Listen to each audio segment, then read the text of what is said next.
This episode of the podcast is brought to you by HRH Combat Arms. They can turn your vision into reality. They specialize in gunsmithing and Cerakoting. Your Cerakote specialist is Air Force veteran and retired police sergeant Paul Ware, aka the Sarge. He can Cerakote your firearms, auto parts, tools, even your sports equipment. And then your master gunsmith is Marine veteran Steve Miller. This veteran-owned business is located at 5025 Saunders Suite 103, Fort Worth, Texas 76119. You can call them at 682-304-0363, and you can find them online at www.hrhcombatarms.com. That's www.hrhcombatarms.com. This podcast brought to you by Flock Safety, where technology can unite law enforcement and the communities we serve in the pursuit of a safer, more equitable society. Flock Safety builds devices that capture objective evidence, uses machine learning technology to uncover unbiased leads, and sends real-time alerts that prepare officers to be effective and efficient in the field. Look, guys, I'm a detective, and before they were ever a sponsor of the show, used Flock Safety every day. I used it countless times with the technology to include car thefts, package thefts, and violent incidents. If you're a patrol officer or a detective in dispatch or even in command staff, you need to check out Flock Safety. These incredibly powerful devices are so much more than your average expensive license plate reader. They're solar powered. They can be installed virtually anywhere. In side-by-side tests, they are 30% more accurate than the old legacy license plate readers. They can capture multiple lanes of traffic, vehicles traveling 100 miles an hour. And the best part, they were built within the principled framework that never sells their data to third parties. And the exact same technology that I use every day is available for neighborhoods, businesses, law enforcement, and citizens of all sizes. Think about that. Members of the community use same tech so we can all work together in public and private partnership. If you want to learn more about Flock Safety, go to flocksafety.com/2cops. That's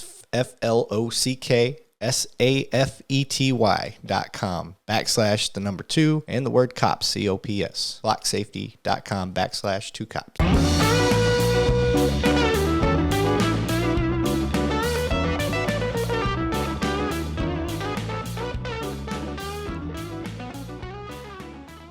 Love that guitar. All right, we're back. Two Cops, One Donut. I'm your host, Eric Levine, and my guest today is Mr. Jake White. How are you doing today, sir? I'm doing good. Isn't it weird? A little weird? A little bit different, yeah. Yeah. It's the setup and stuff. I know you've probably seen a little bit of the show. Yeah. And it like they always say, objects in mirror bigger than they appear, small in here. Yeah, that's a fair description for sure. Yeah, but it's a cool setup for sure. It's cramped. I always tell people when they're like, "Oh man, I thought this room was a lot bigger." I was like, "Trust me, I wish it was because I need the room. I don't. We make do with what we got." So you did a good job making do though. For sure. Yeah. The problem is I really want to have like 2 to 3 guests at a time. Sometimes there's certain shows I want to do, and you can tell like. I got these cameras right here. If I put a guest next to you, now where are these cameras going to go? Right. So it'd be cramped. Yeah, right now I'm kind of limiting the way I do this to just one person. I can do 2. I can have 2 on that side. Definitely couldn't have another person here because then I wouldn't be able to film you guys on that side of the table. Right. So I don't care if I get a camera shot or not. That doesn't bother me. You don't need to see me. You can see me on the wide angle if you have to. But I was showing Jake the setup on here.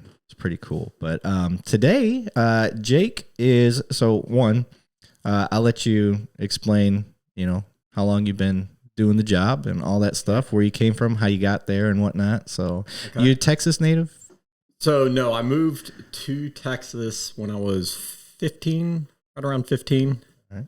And moved to Arlington, and then shortly after I moved back to my hometown is in Missouri. I moved back there for a short time. Loved it down here, so I just came back down to Texas. Been here ever since. Okay. What year did you move here? 92, somewhere around there. 92, okay. I think. And had you always known you were going to go into law enforcement? No, not really. I mean, I was kind of the kid who floated around in life, if you will. Probably made a few series of bad decisions, and voila, here I am. Yeah. Okay, so one of the reasons I ask, and I guess where I failed to do this in my past shows, and Siri always interrupts my show. So I don't know. Siri, turn off. Anyway, I hate Siri. I need to learn how to turn it off on that computer. I have no clue. Yeah, me either. Yeah. There we go. I tried to do a little. That's my new logo, so I'm trying to put it in the background, make it look I like fancy. Yeah. where was I going? Oh yeah. So one of the points that I've been trying to make on the show, and I never really elaborated on it, I just asked people like, why'd you get into police work? You know, one of the things that I'm trying to point out is there's a stigma with police that they were bullied as kids. They were, trying to do this dominance thing where they get to take out their aggressions through the job, or they're psychotic and they just want a legal reason to kill somebody, and all, you know what I'm getting at? Yeah, no, I know what you're saying. So part of the show is to help people see, like, they're going to, we're going to be talking for an hour, 2 hours, however long it is, and they're going to get to know your personality. And then through that personality, they're going to be able to determine for themselves, like, oh, he wasn't full of shit. Like, the way this story progressed, the way we talked to him, I can see, like, yeah, he genuinely wanted to help people, or his mother was killed by somebody in a DWI, and that's why he's got this passion to work DWIs and things like that. Or, maybe there's a lot of drug problems you saw growing up, and that's one of the reasons you specifically kind of went down a NARC path and things like that. Right. So that's kind of the idea behind it. So when people are always wondering why, well, how do you waste your time asking? It's not, there's a purpose behind it. I'm trying to develop the story to get people to either look at you and what you said and say he was full of shit, or he was genuine, and that's the type of people I want to be cops, like, and then show or reflect to their citizens, their community, their police department, say, look what that guy did. This is how I want our guys to be, or vice versa. Like, no, I mean, I see what you're saying. I think looking at it in that context, I mean, none of the above. I don't know that it was like a plan, of something where I thought, yeah, this is what I want to do forever. I mean, I didn't really have like that inspirational moment or whatever. I mean, trying to think of why, I can't think of like the one, like some profound reason. Like, hey, this is what I'm going to do. But I mean, it wasn't, I mean, obviously those outlandish things that you hear, I mean, it's like, come on. I mean, and truth be told, I mean, especially once you get onto the job or into the job, you don't see that, right? I mean, what it ends up with is you work with a bunch of people who are very similar to you, or maybe even not similar, but certainly not crazy like what you're describing in some of those cases. Yeah. And it may just be the department we work at, which we'll go name this like Voldemort. I have never seen any type of like that behavior or criminal behavior, or if it existed, it was addressed and addressed aggressively, like fired, charged with a crime, any of that. Like, there's never been somebody that's the writing's been on the wall for years and years and years, and he finally got caught up. Like, I've never seen that. No, I agree. I mean, because at the end of the day, most cops don't want to, I mean, they don't want to work with a crook. They want to catch a crook, right? Right. So, yeah, I mean, I completely agree with that.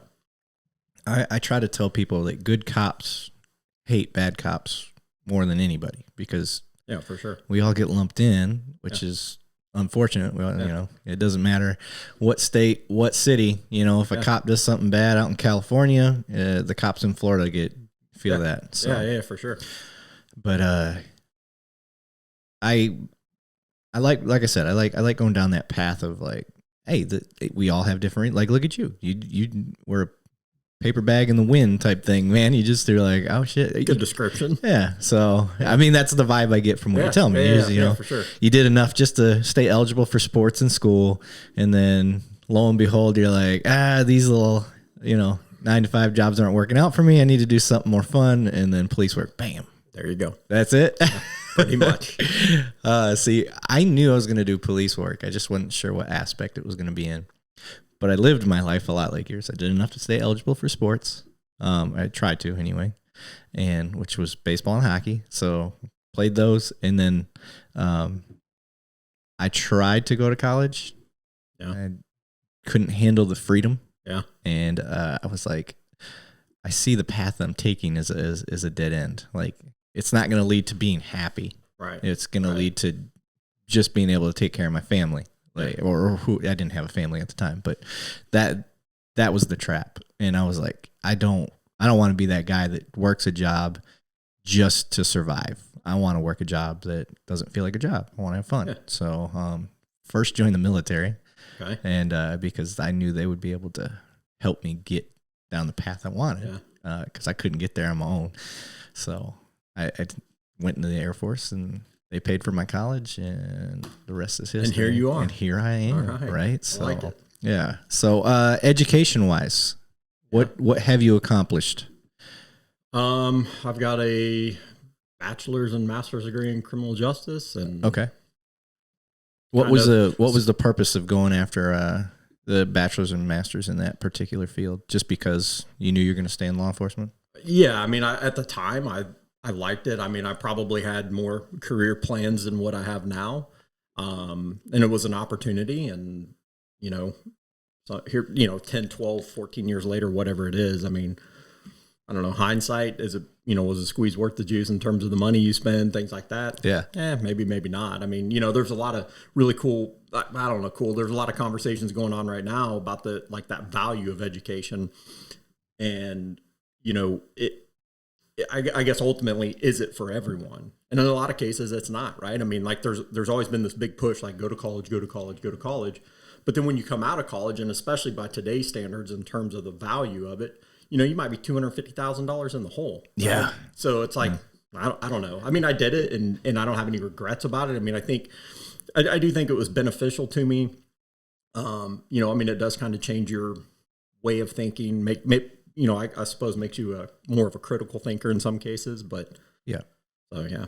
I've said it several times on here, but I think education, it doesn't make you a better cop. It gives you perspective, and it gives you opportunities. Yeah, 100%. Because if you and I go up for the same job within the department, my education will probably be the thing that's going to get it for me, because we may be equal up until that point, and that's going to put you over the top. So, yeah, a piece of paper helped me get what I want. So why wouldn't I take that advantage? And we get a little bit of extra money each month. So, incentive. You get a little incentive if you have a good department. They should be giving you an incentive pay to help cover your loan payment if you have a school loan. I did it right. I joined the military, so I got the GI Bill, and I never paid a cent for school ever. I have never paid for college. Oh, that's good. That's really good. I know, and I got my master's at TCU, which that degree was ridiculous. That's a lot of money. Yeah. And people are like, you went to TCU? How do you afford that as a cop? I'm like, I can't. I cannot afford it as a cop. I went. The military used me. I used them right back. So there you go. Yeah. And I don't have to put a down payment on a house. Yeah. I sound like a recruiter. Yeah. I mean, it was worth it. Well, yeah. I mean, you give a lot, and there's some incentives in return. So yeah. Yeah. I mean, absolutely. I never deployed. Not once. Isn't that nuts? Right. Yeah. I signed up during a time of war and never got deployed. I got stuck watching nukes. Oh, exciting. I know, right? Hey, I got a lot of good training. Training. So that was fun. But so if you're out there and you don't know what to do, if you're a paper bag in the wind, I recommend you join the military. Now, be smart about it. Don't just jump into infantry because it's the only thing you can get. Yeah, it's a shot at the Army. What's up? So you didn't do the military, though? No, I didn't. Yeah, I could see. I couldn't see you being in the military. I probably wouldn't be too good in there. Yeah, your mouth would get you in trouble. Yeah, maybe. All right, so you become a cop, and did you have an idea of what you wanted to do, what you wanted to be in police work? Did you see a path?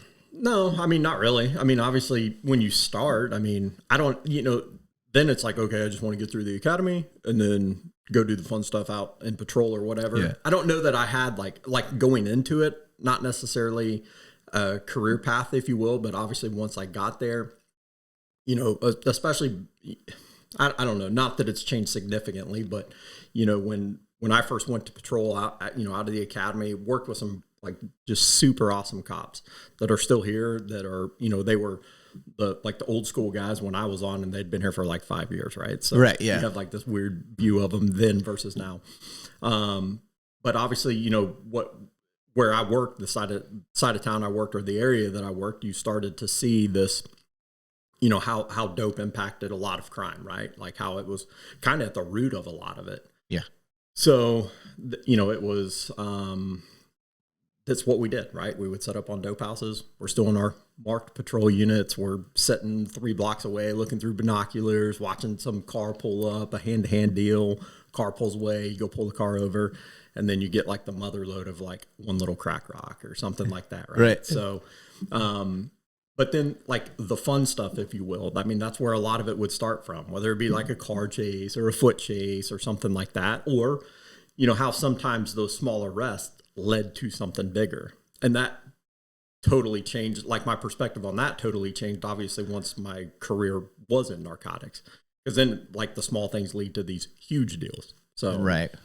So one of the parts that there's a love-hate, at least nationwide, with, you know, going after narcotics. Yeah. Now, I haven't taken the time to give my perspective on this show about how it's the broken windows theory. Like, there's a lot of meat to that theory. And when narcotics start getting involved, violence starts going up, your BMVs, all your petty thefts turn into major thefts, robberies, all this stuff. And it all stems from the narcotics. Now, the community, in some aspects, makes a point, in my opinion. Like, hey, if you just made it legal, then we wouldn't have this black market drive and all of this stuff. And I disagree with that, because I know what addiction and stuff leads to. It doesn't matter, because you're going to eventually go broke from your habits, make bad choices from your habits, push away all the people that love you. And this is where that cycle starts, but it's part of it. So, but I didn't do this as a specialty. Like, narcotics wasn't my field. This is just me outside looking in as a police officer, but also trying to look from the perspective of the citizens. Like, you know, you guys are spending all this time on just getting dope and seizing the money and getting the money for the department. So can you go into that, like how you see it, and maybe dispel some rumors, myths about like cops do it to take the money and all yeah, for sure. So, you know, I think my viewpoint on it's probably weird. I mean, truth be told, what we're doing, what we've done, how we've done it, it doesn't work, right? I mean, the problem, it's worse now, in my personal opinion, than it was 15 years ago. The amount that we seize on the amount of dope, whether it's meth, cocaine, whatever the case may be, astronomically larger than what we would get, say, in the mid 2000s. The amount of people, the amount of violence associated with it, the amount of weapons that we recover, the list goes on, right? In terms of my view, like I said, I think what we're doing, the way we're doing it, it doesn't work. You can't, there's not like a blanket like, hey, just legalize it, right? But there's got to be some kind of in between. There's got to be something that we do differently than what we're doing now. I will touch on like the money seizures, for example, right? We hear that all the time. Yeah. We don't get any of it, right? We don't see any of it. If we want to buy whatever kind of equipment, right? You would think, well, we've seized, $8 million last year. It should be easy to buy laptops or, a cell phone or whatever we would need to do our job. It doesn't happen. Right. Which I don't understand why. I don't know where the money goes. I have no clue. I do think it's such a minuscule part of a operating budget for the entire city. Although, seizing a few $1 million sounds like a lot, when you look at it in the grand scheme of things, it's probably just a drop in the bucket. So I haven't, like I said, I don't know where that goes. It's not really, like from an investigator perspective, there's really little incentive. Is it like kind of cool to see $400,000 cash? Yeah, I mean, it's cool to see it, but it's not like we ever, we don't benefit from it as a unit. So I think we're also in a different position, though. We're in a bigger, we work for a bigger department. Yeah. Right. Our budget is significantly different. If you're in a smaller department where, a large seizure might have a bigger impact, on that budget, but where we're at, it really has no impact. So it's not really much of a motivator for us, in my opinion. Okay. Yeah. I was always curious. I mean, like, I've seen some big busts, I've seen, we always get the trophy pictures, like, oh yeah, super troopers, throw me the shotgun, you know? And I think that's fun. That's part of the fun of that job. I mean, you're out there doing good things, and think of it as memories. That's what I try to tell citizens. They're like, why do they take those pictures? Like, I think that's wrong. I'm like, listen, guys, there was a lot of work that went behind getting to that point. It wasn't hey, here's a domestic call, and I just happened to walk inside, and there's the motherloads. Right. Like, it doesn't happen that way. There's a lot of man hours. There's a lot of missing your family, because NARC doesn't work normal hours. They work when the job needs it. Right. We don't really have hours necessarily, right? Like, yeah. I mean, you've got hours on paper, especially like from that. I'm not really in an investigator role anymore. But when I was, you would go to work 8, 9, 10, 11 o'clock in the morning, and you would get off whenever, right? Because inevitably something starts at 4 p.m., which in this line of work can drag on till 4 a.m., right? I mean, so yeah, I mean, the hours are all over the map. Yeah. So the part that I really want to get into is, and this is more trying to get the citizens' perspective, to help them understand how, why, what we do. I just said that twice. Why we do. Doubled down on it. Yeah. What we do. So search and seizure. That's kind of the primary thing I want to get into. And I met Jake while I was in the academy. With you were an officer at the time, weren't you? Yeah, he was just an officer at the time, and he was with the Sergeant Russell, one of the most badass sergeants I've ever had the pleasure of working around. And they taught search and seizure. And was that it? You guys, it was just search and seizure, correct? Well, we did that in the health and safety code, kind of combined, if you will. Yes. Or back to back. So now I had come from another department. I was a police officer in the military. I mean, I'm not saying the field experience was anything near what it would be at a big city like where we're at, but you get all the normal training. You get search and seizure training. You get use of force training. You get all the same type of training that any cop would get. So it's good training, but I've been taught search and seizure several times, and then I get taught search and seizure by y'all. And it was amazing. That like blew my mind. The perspective you guys had, it was especially the examples and stuff like that. We were always given real world examples, like, for example, you pull someone over, you ask them to step out of the car, and then you ask to pat their pockets down for weapons because you're in a high crime area. You've dealt with this guy before. All these mitigating factors, and you feel a bag of weed. Can you go in and get it? And I'm sitting there like, hell yeah, get that shit. And you're like, are you sure? And I'm like, well, not now, now that you say it like that. So that's the kind of the thing I want to kind of get into. Help explain to people like when it's appropriate for cops to be able to get and check these things, when it's not, when it's a locked glove box. We're not drinking, I swear. I'm just having some Black Rifle Headless Horseman pumpkin coffee. Hey, Evan Hafer. So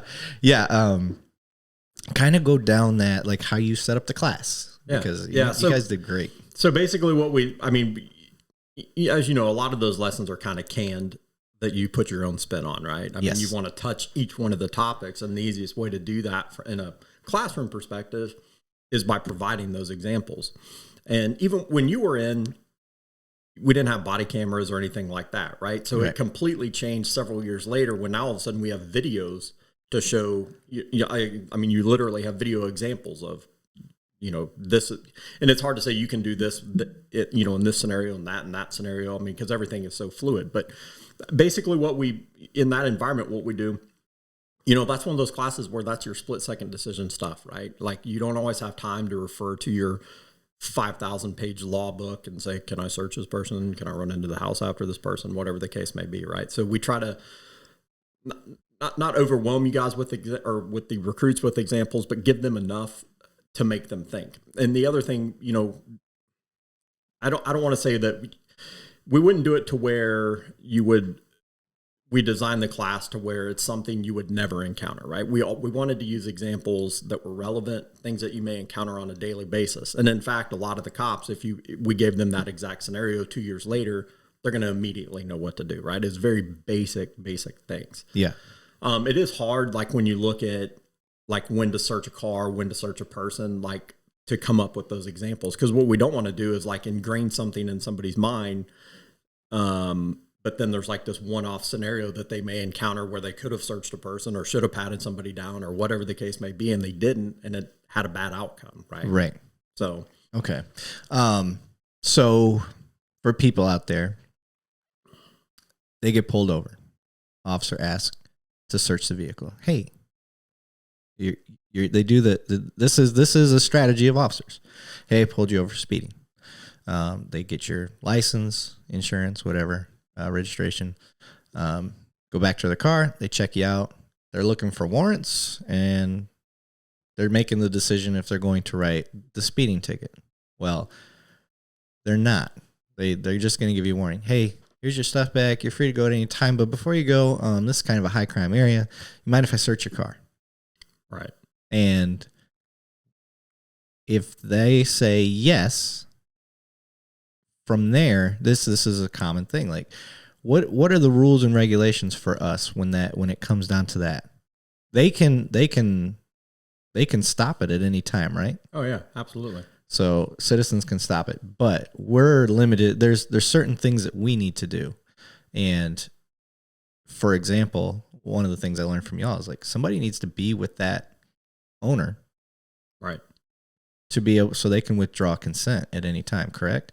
Correct. Okay, so can you elaborate from there, like the common mistakes and stuff that officers are doing out there, so we can avoid those types of situations, and it also will help citizens understand like this is legal because you opened that door. So like like what you're describing, a consent to search. I mean, it's a tool that law enforcement uses all the time in a lot of different scenarios, right? It's not always dope related. I mean, it could be to find the fruits of whatever crime. The one thing that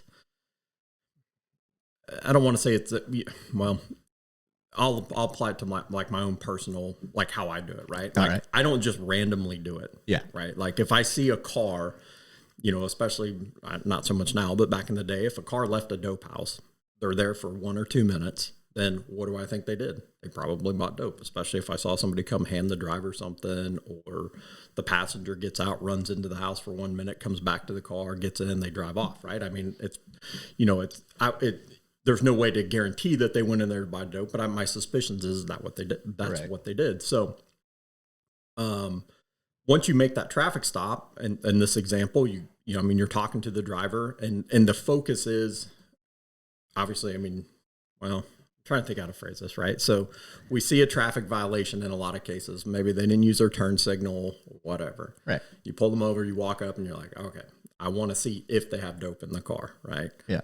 So that was your real intention. Well, I don't want to say that's my real. I mean, obviously, there's other ways. There's other ways around it. I mean, like if I see somebody park at a dope house, and a person runs up and hands the driver something, and I can see a money exchange or something like that. Well, I mean, it's kind of clear what's happening, right? I mean, it's at least reasonably suspicious. Yeah, maybe. Right? It's clear to you as an officer, as a police officer, right, or as a peace officer. So. In regards to the consent to search, I mean, it's a great tool, right? But the one thing that it baffles me, because no matter what's in the car, 99% of the time people are like, yeah, you can search my car. Even though if they know they have contraband in there, right? Maybe it's a felony offense. Yeah. In most dope cases, it is. Yeah. And just like that willingness to do that. And it's not really like smooth talking or anything like that. We're not trying to trick people into letting us search their car. Yeah. I mean, we want them to know, like, if you don't want us to do it, then tell us don't do it. Or if you want us to stop when we searched it for 10 seconds, then tell us to stop when we stop. People say no all the time too, though. Right. I mean, and I think like social media, the advent of, the various media sources, people understand that now. Yeah. More. So a lot of times, I wrote down a question. I want to get to that, but, what I've seen lately with body cam footage is you'll have an incident where it's a traffic stop or a foot chase, and an officer they're getting filmed from somebody else out of context, and they're placing dope in a spot, and people think that they're planting evidence. Now, because of body cams, like, we're still in the infancy. In how to do things. We're still learning things as cops, like how the cases work in court. and stuff like that. So I saw one recently where an officer, he's putting a bag down in the back seat. He ain't trying to hide it. Like, he ain't like doing it sneaky, but the passenger was like standing on the side of the road or whatever. And he filmed, oh, he's planting evidence or whatever. What had happened was they did a like felony stop or something that was high risk, and they had to pull everybody out real fast. And he saw the drugs there, so he grabbed them so they didn't get destroyed or the passenger run off with them. And then when he came back, once everything had died down, he's like, all right, I found them here. He placed them there, and he was going to take pictures. But you don't see that side of things. Right. He was just simply trying to say, this is where the dope was located when I saw it. So he put it back to take the pictures and stuff like that. Would you agree? Is that, I know you don't know the scenario, but that's the mind cycle of an officer. Like, we think we have to take pictures of exactly where it was and all that stuff all the time because that's the way we've always done it. Well, now that we got body cams and stuff and people have cell phones and they're recording and they see something like that, well, yeah, sure, out of context, it looks really bad. Yeah, for sure. You see a cop throwing a baggie down somewhere, but you don't get that side of the story. And so that's kind of one of the things I want to explain on here. It's like, here's a very experienced narcotics guy. I'm sure you guys took pictures of dope in place all the time. Were there ever scenarios where you guys had to secure dope like that, or it was? No, I mean, I like the scenario you described. I can't think of nothing stands out to where somebody thought it was something different. But I mean, you are right. The body cam has totally changed I mean, it's even changed our practices. I mean, like the idea of taking, it's right there on tape. It's in a video where we found it, right? So like pulling, always pulling it out and take a still photograph of it, if you will. We don't always even do that now. Yeah. And another part I want people to understand is like the body cam is fixed. So some wear it on their chest, some wear it down. Like me personally, I wear mine down kind of by my belly button almost. It's about as center as it can get. And then if my arms are punched out with my taser or my firearm or whatever, now it's not obstructed like it would be if it was on my vest or on my chest. Some people they have different ones than us where they wear it on their glasses, things of that nature. So it kind of sees a little bit better where they see, but they have their own issues. They fall off easy if you get in a tussle or whatever. Right. So one of the things citizens need to understand about body cameras, they don't see what my eyes are seeing.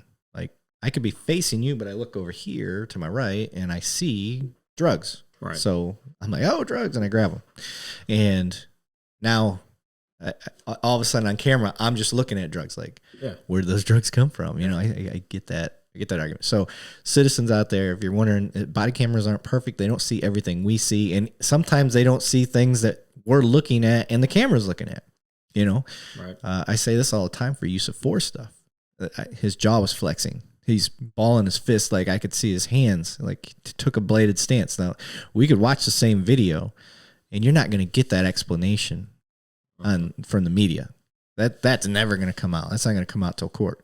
But these are the types of things that we're seeing that when you see those videos, like, I watched the video. That guy didn't do anything, and then the cop just smacked him across the face or hit him or whatever. Well, those are the little indicators that we're looking at that we're going after. We don't have to wait to get hit to hit somebody. Right. And so body cams, the point I'm getting to is body cameras it definitely changed the game. They've taken away a little bit of discretion too, because there's back in the day, people would be like, why are you harassing this guy, for a little bit of weed? Well, it's not that we disagree or don't disagree with that.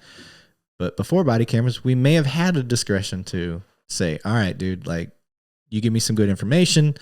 We'll use that and we'll say this oregano, disappears. No, I see where you're going with that. You know what I mean? It is true. And it in a weird way, it's almost kind of unfortunate, right? It is. It's literally, like I said, I mean, it is frankly just eliminating discretion to where, now we become the enforcers without discretion, everybody becomes either, a suspect in that case or actually goes to jail for it in that case. When historically it would have been one of the things where, we would have used it as a bargaining chip to get something better. Or the other reality is, sometimes, good people get caught up in bad scenarios from time to time. Right. And so, I miss the discretion of that. And just like any other new thing for law enforcement, you just got to figure out new end arounds, new ways to work the system so it flows and everything's better for everybody. Big picture stuff. So, one One of the things I want to talk about, though, with all your NARC experience, we always say, based on my training and experience, based on my training experience. Okay, so what are some habits that you've seen? I don't want to say habits, but behaviors that you see that you're like, okay, this is a narcotics area. This is something that is on my radar. I'm watching this store. Now, obviously, we talked about hand-to-hand at a dope house. That's easy. You know, somebody shows up, they're there for a minute, they're gone. But what about the harder ones? The ones where you just see, through your experience, you're going to see these behaviors where I go by and I'm just like, oh, that's just a kid on a bike. I don't get why you guys set up on the, you know what I mean? So what are some other like cool setups that you've seen, like systems of these drug dealers and users? Well, it's kind of, everything has changed significantly from even 15 years ago with social media and things like that, which honestly, I'm not too proficient at right now. I mean, I don't. Well, you're old. Yeah, I'm an old guy. I'm not really out there working cases anymore. But when you look at like, how do some of these guys work? I mean, the unfortunate part is, especially when one of these, a dope house pops up in the middle of a neighborhood, it looks like a 7-Eleven or whatever convenience store, right? It's just constant traffic. If we're at the house, if we send an informant to the house, we may be parked down the street or parked right in front of the house. And we watch the informant go to the house, to the back door, wherever they may go. In that 1, 2, 3 minute time frame, there could be 5 other people doing the exact same thing, right? So like, what's normal? Like, how many people does an average house have coming to and from their house, right? I mean, like, in a day, you might have 1 or 2 people come by, maybe, but at a dope house, you might have like 300, right? Like, literally, it's just nonstop traffic. And then it wears the neighbors out, right? I mean, and I think that's the unfortunate part, because, people are, the things that they're now subjected to, and little things, right? Like, whether it be, I don't know, maybe somebody throws a syringe on the ground, in their yard, or, constantly little pieces of plastic baggies from, what they keep their dope in. Like, so it becomes like this legit quality of life issue that the neighbors have to deal with, because it is constant traffic. I mean, just constantly people coming and going. So I think that's probably one of the biggest things that stands out. I mean, from the perspective of selling at the house. But now you have all these different social media methods, if you will, right? Yeah. To where now, like, I mean, the dope house still exists, don't get me wrong, but people are able to arrange meetings in other places. So and they're pretty open on social media a lot of times. I mean, it's like, hey, I'm selling this kind of dope or something, whatever. I mean, surprisingly. Really? Yeah. Dang. Okay. Like I said, I'm not proficient at it. I don't touch. I mean, some of the guys on my team, they deal with it more than I do, but I mean, I'm always kind of surprised at how open it is. But so with that being said, though, it's kind of changed the face of it a little bit, because now instead of doing this at a house, they may meet at this parking lot or meet here, meet there. And, we're never going to catch that. I remember, and this is kind of funny. I was on bikes, and I wasn't too far outside of my area of responsibility that had some heavy narcotics stuff going on. Well, I had a slow night, and I had a partner with me, so I was like, let's roll. Let's go this way. Let's go see and just watch. We just observed. We didn't do any enforcement at the time. And I got to see a system that I had never seen before. Because like I said, NARC was never my forte. But there's a group of kids set up. Those were the ones dealing. But somebody would come up and give them money. And then they had like a runner. And the runner would go to this spot where the drugs were just sitting. They weren't they weren't in anything. Well, they were in the bricks of a wall, basically. Right. And they just removed the brick and grab it. And now that kid would meet that guy like down the road, and there's no exchange of money. There's no nothing, but it was like a end around to the system. I think in their minds anyway, that, well, this guy just gave me money just for being cool. And then this kid. So, I mean, I've seen that, that kind of scenario play out before. I mean, that exists. But, a lot of times when you see that, that's where it's like it's your desperate person in life, unfortunately, right? I mean, the one buying and the one selling.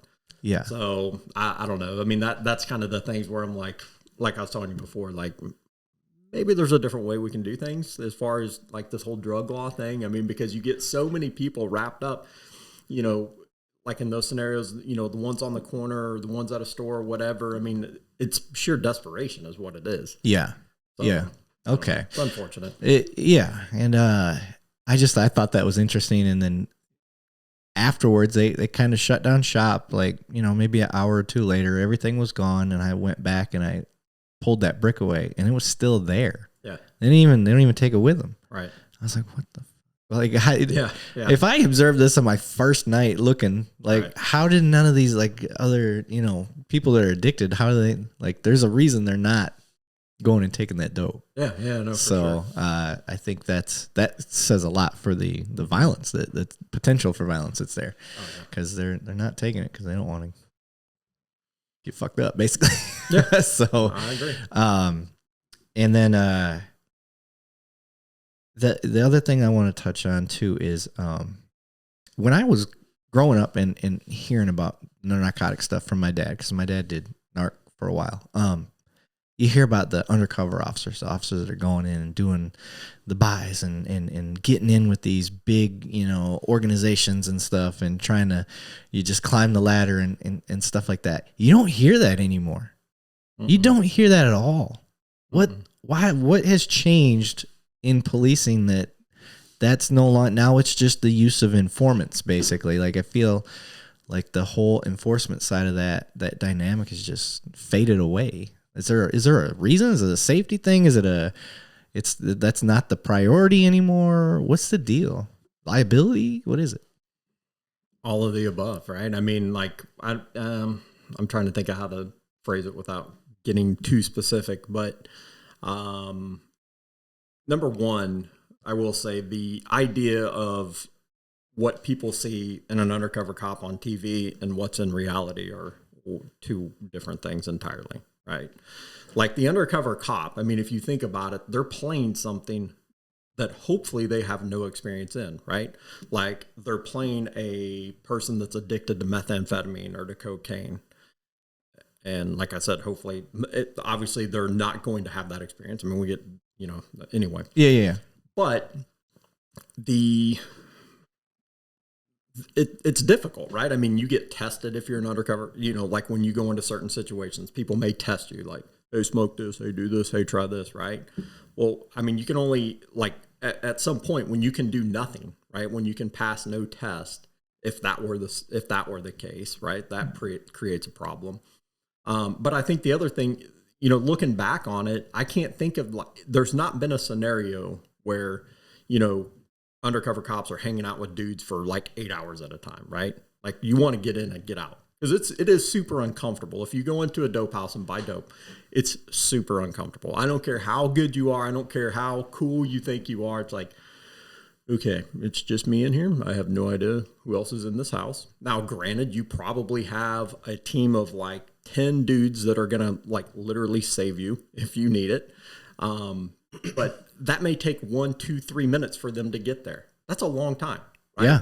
So, I don't know how much, you know, as far as like these in-depth undercover things, I don't know how much they've changed. In my career, they haven't changed significantly. I mean, I'll say we don't do as many as we used to, right? And there are some reasons behind that that are hard. It's hard for me to describe why. I don't want to come across as being negative about it, but yeah, we've kind of changed dynamics as far as that goes. And, you know, with the informants, I mean, obviously that's kind of our bread and butter in terms of our investigations, and we get the job done and are the best we can at this point, you know. And has the job dipped in your opinion, or has it gone up? Has it just stayed the same by switching from that dynamic of doing a lot of UC stuff versus now we're just using informants? Has it changed? Oh yeah. I mean, even over the last 5 years, I mean, I don't even recognize it, to be honest with you. Right. I mean, it's changed. I mean, results. Have the results changed? Is it's dipping or is it going up? Is it?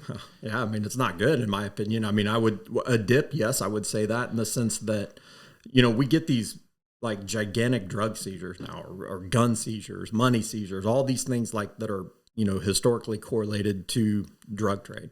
But what we don't get the the guy running a trap house, right, that may have 6 guns in there. It could be 4 dudes all, in this criminal street gang, whatever the case may be, right? We don't get those guys anymore. And there's, it's unfortunate because who pays the price? The people that pay the price are the people that live next door to it. Yeah. Right?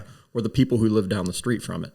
Like we're the ultimate, the way drug investigations or cops as a whole, unfortunately, we're like the ultimate Band-Aid, or we're the ultimate cough drop, right? Like it's just like this temporary relief. Now that we're not even doing that, I mean, it's frustrating and it's sad. I mean, I can give you an example where this was not long ago, maybe a year ago. I described that like 7-Eleven style dope house, right? So we get a complaint. The vast majority of our investigations come from when the neighbors call and say, hey, I think there's a drug house next to me. We'll go by there. If we see that traffic, then 9 times out of 10, we'll research the house, send the informant to the house, whatever the case may be. On this particular example, the house was one of the busiest I'd ever seen. I mean, it was like literally a line of cars coming to and from the house, people walking to and from the house. It was unreal. Dang, you must have good stuff. I have no idea. They must have. But what I do know is that 3 doors down, there was a lady sweeping her driveway. She was wearing like nurse's scrubs. You can tell she just got off work. This is 4:00 in the afternoon, right? Sweeping, leaves, debris, whatever out of her driveway. Nothing drug related. Informant goes into the house, comes back out, buys, I don't remember what it was, but I mean, they're armed inside the house. I mean, there's guns just laying out in the open. And we send them back up, makes another buy. So we think, hey, we're just going to go hit the house. And the whole time I'm thinking about this lady 3 doors down, like, man, that's horrible. She has to live in it. I mean, it's literally a line of drug addicts coming and going. And so we leave the house and never went back. Dang. There's a lot of, I mean, the police work as a whole, as we know, has entirely changed, right? Yeah. And some of it justified. I'm not one to resist change. I'm not one to say, hey, some things needed to be done differently. But you also can't discount what other people are dealing with. Like, I mean, that lady as an example. So you guys weren't able to do anything with the house? I'm not going to go knock on a door of a house where I know there's 4 dudes in there, 2 with 2 rifles, a pistol, things like that. I'm not just going to go knock on the door. Right. Right. So there's ways that we have historically done that, and it doesn't really happen that way anymore. And that's not a knock on anybody at all specifically. I mean, to be quite honest, I don't know that I would want to be that guy or that officer that has to run up to that house now. Right. I mean, yeah. I don't know. I mean, it's hard, right? Because, I know at the core, most cops, almost everyone I've ever worked with does the right thing for the right reason, right? Yeah. And unfortunately, bad things happen sometimes. But when we're so risk adverse to avoid the bad things, the people who pay the price are the ones in that neighborhood next to that dope house. Yeah. Or in another neighborhood next to another dope house. So, right. Yeah. And how do you look that person in the face and tell them, oh, it's embarrassing. Sorry. It's completely embarrassing. Yeah. Because I would think, now, like I said, I'm out of the dope game. I don't do that stuff. But I would think you get your informant. He obviously proves that he made a buy there. He tells you that information. And then you pass it on to a TAC team. It says, hey, this house is legit. We've got good intel on this. We need you to hit the house. And then they go hit the house. But that doesn't happen anymore. You can't do a search warrant in the house, or? Well, I don't want to say we can't. And I'm not going to say we don't, we do. Yeah. But tactics had to change. Whether we wanted it to, or one of the teams that we use wanted it to. Yeah. Both sides were told, you guys aren't doing it this way anymore. Okay. And do you think that is because of the climate change with citizens on their police department? Or is that police departments working out of fear? It's so hard to, where we work at, compare it to the rest of the nation. Yeah. Right? And I'm not trying to do that. I'm just saying, generally speaking, like, is that the temperature right now? Oh. Oops. Oh, I don't know. I mean, to be honest with you, because yeah, it's hard to get that to stay up there. Balancing act. There we go. I don't know. I mean, I'm not a decision maker in regards to that. What I do know is that where we work, truth be told, we work with hands down probably the best cops in the U.S. Right, and we work in a completely 100% awesome city. Right, like I totally love our town, totally love our department, but it is frustrating now, right? Because we're like, man, these things that have happened throughout the nation, we've never done it that way. We typically don't have those. I mean, do we have our outlying examples of bad things? Yeah. 100%. But as a whole, I personally think we do things differently. We do it better, right? We do it the right way. I mean, it's funny because you talk about, we've seen all these, what are the transparency, accountability, all that stuff, right? Yeah. Like how to treat people. What was that program? The procedural justice stuff? Yeah. Yeah. I went to that class in, 2015, 2016 in Chicago, right? As one of the instructors.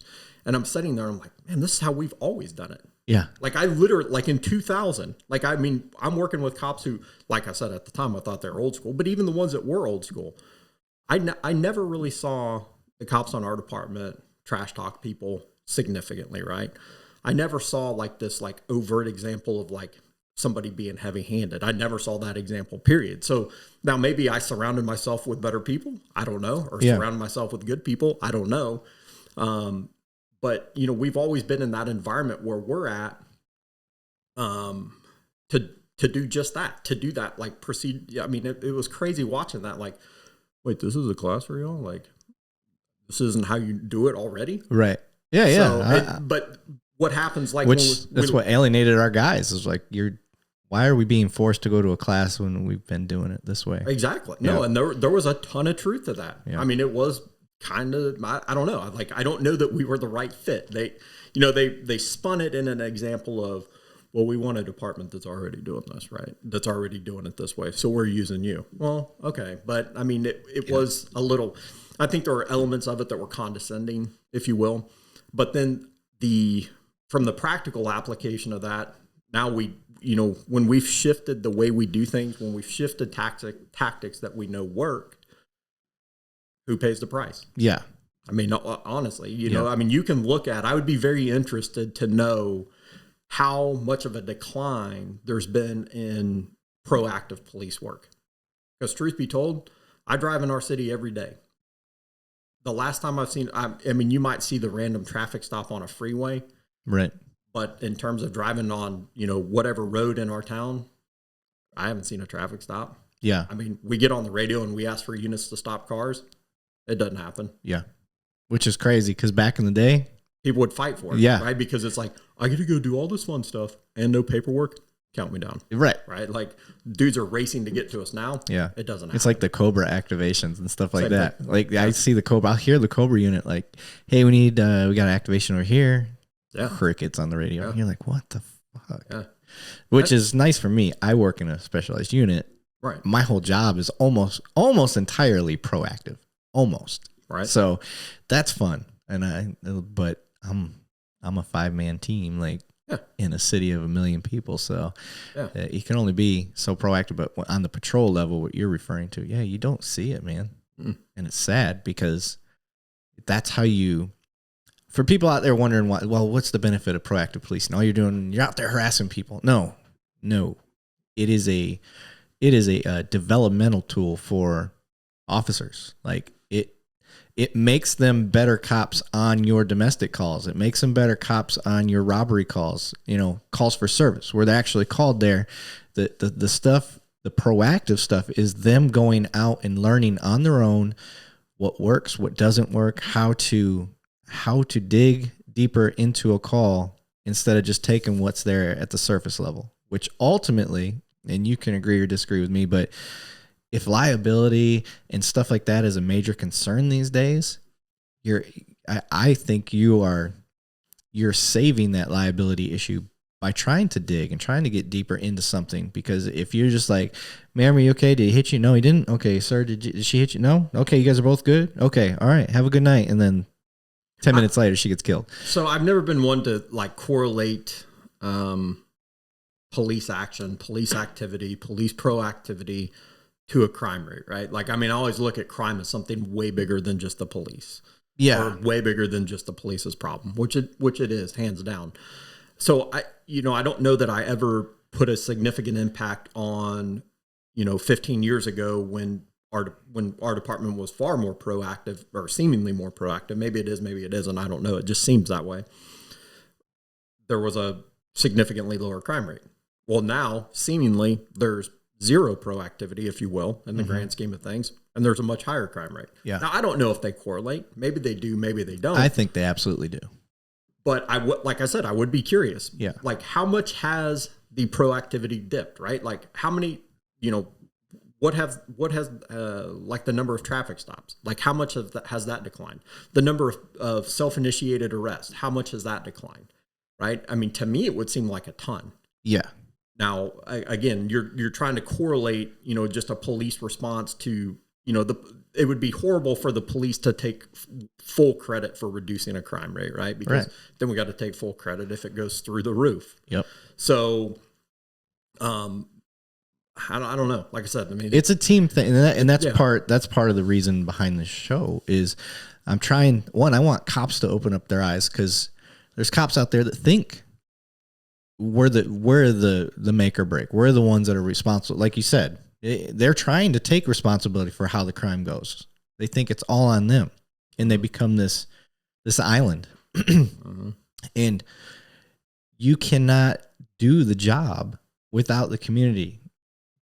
Just like you said, you got a complaint on a dope house. Like, you would have never known that dope house was there had that person not complained, especially in a large city. So and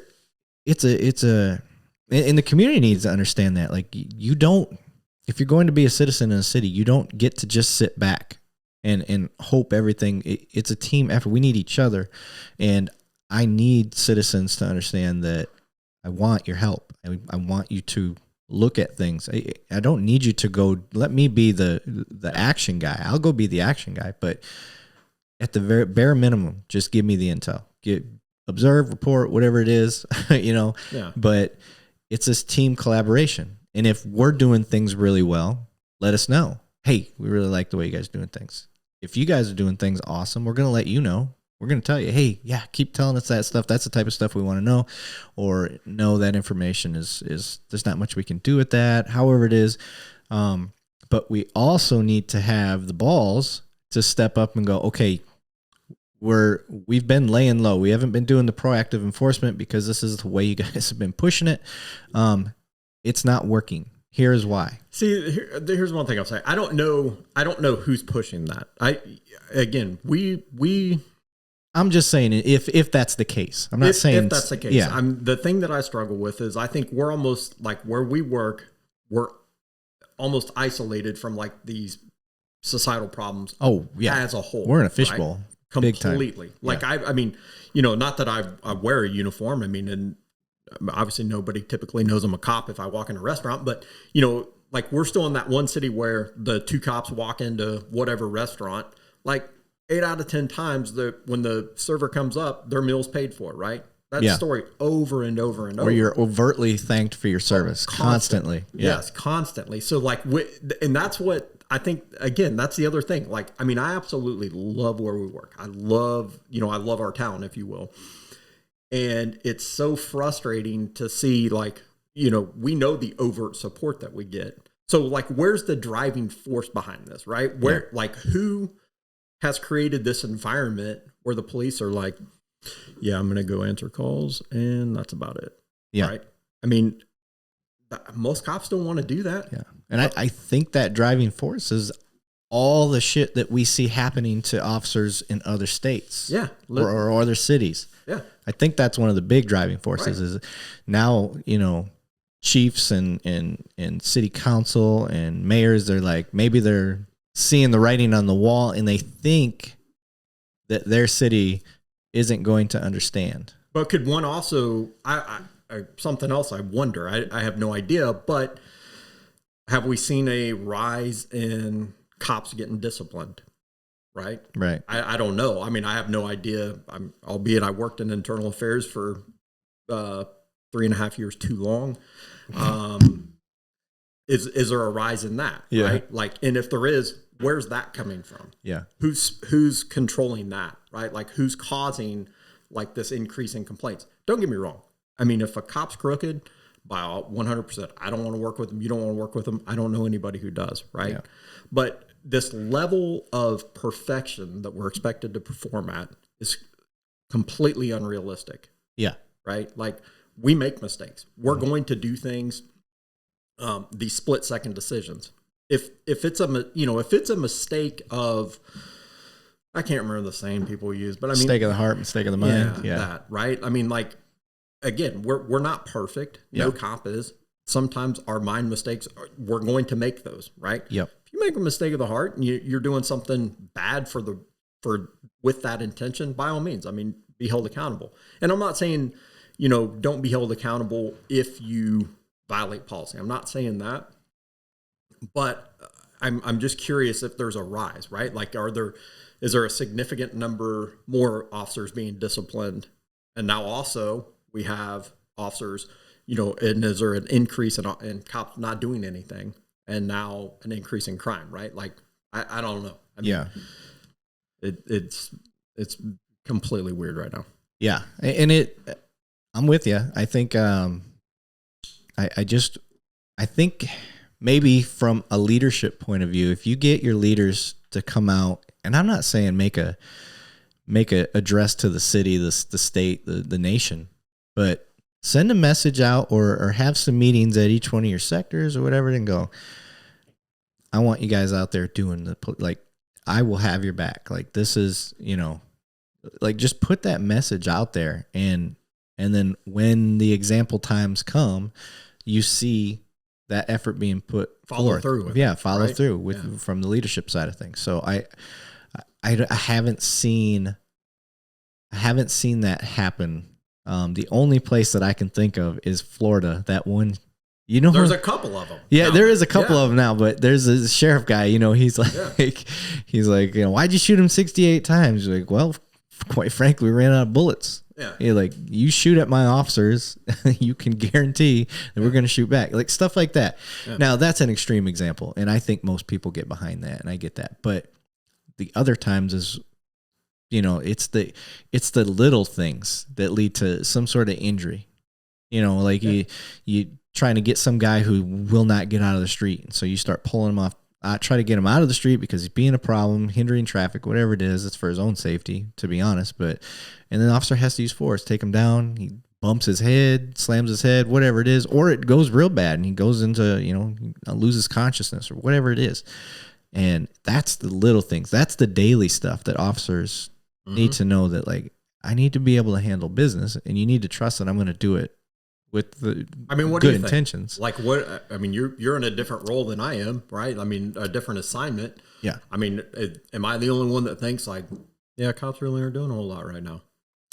I mean, do you see that? I don't want to say like, and I'm not here to, like, freak people out, right? Like, the police still respond if you call 911. Yes. Right? Now, from what I understand, it's kind of strange, but we were briefing an operation last week, and the guy comes up to us and said, asked us what to do about an issue with people firing guns in his neighborhood, right? And he said, I called 911, but it rang for like 8 minutes.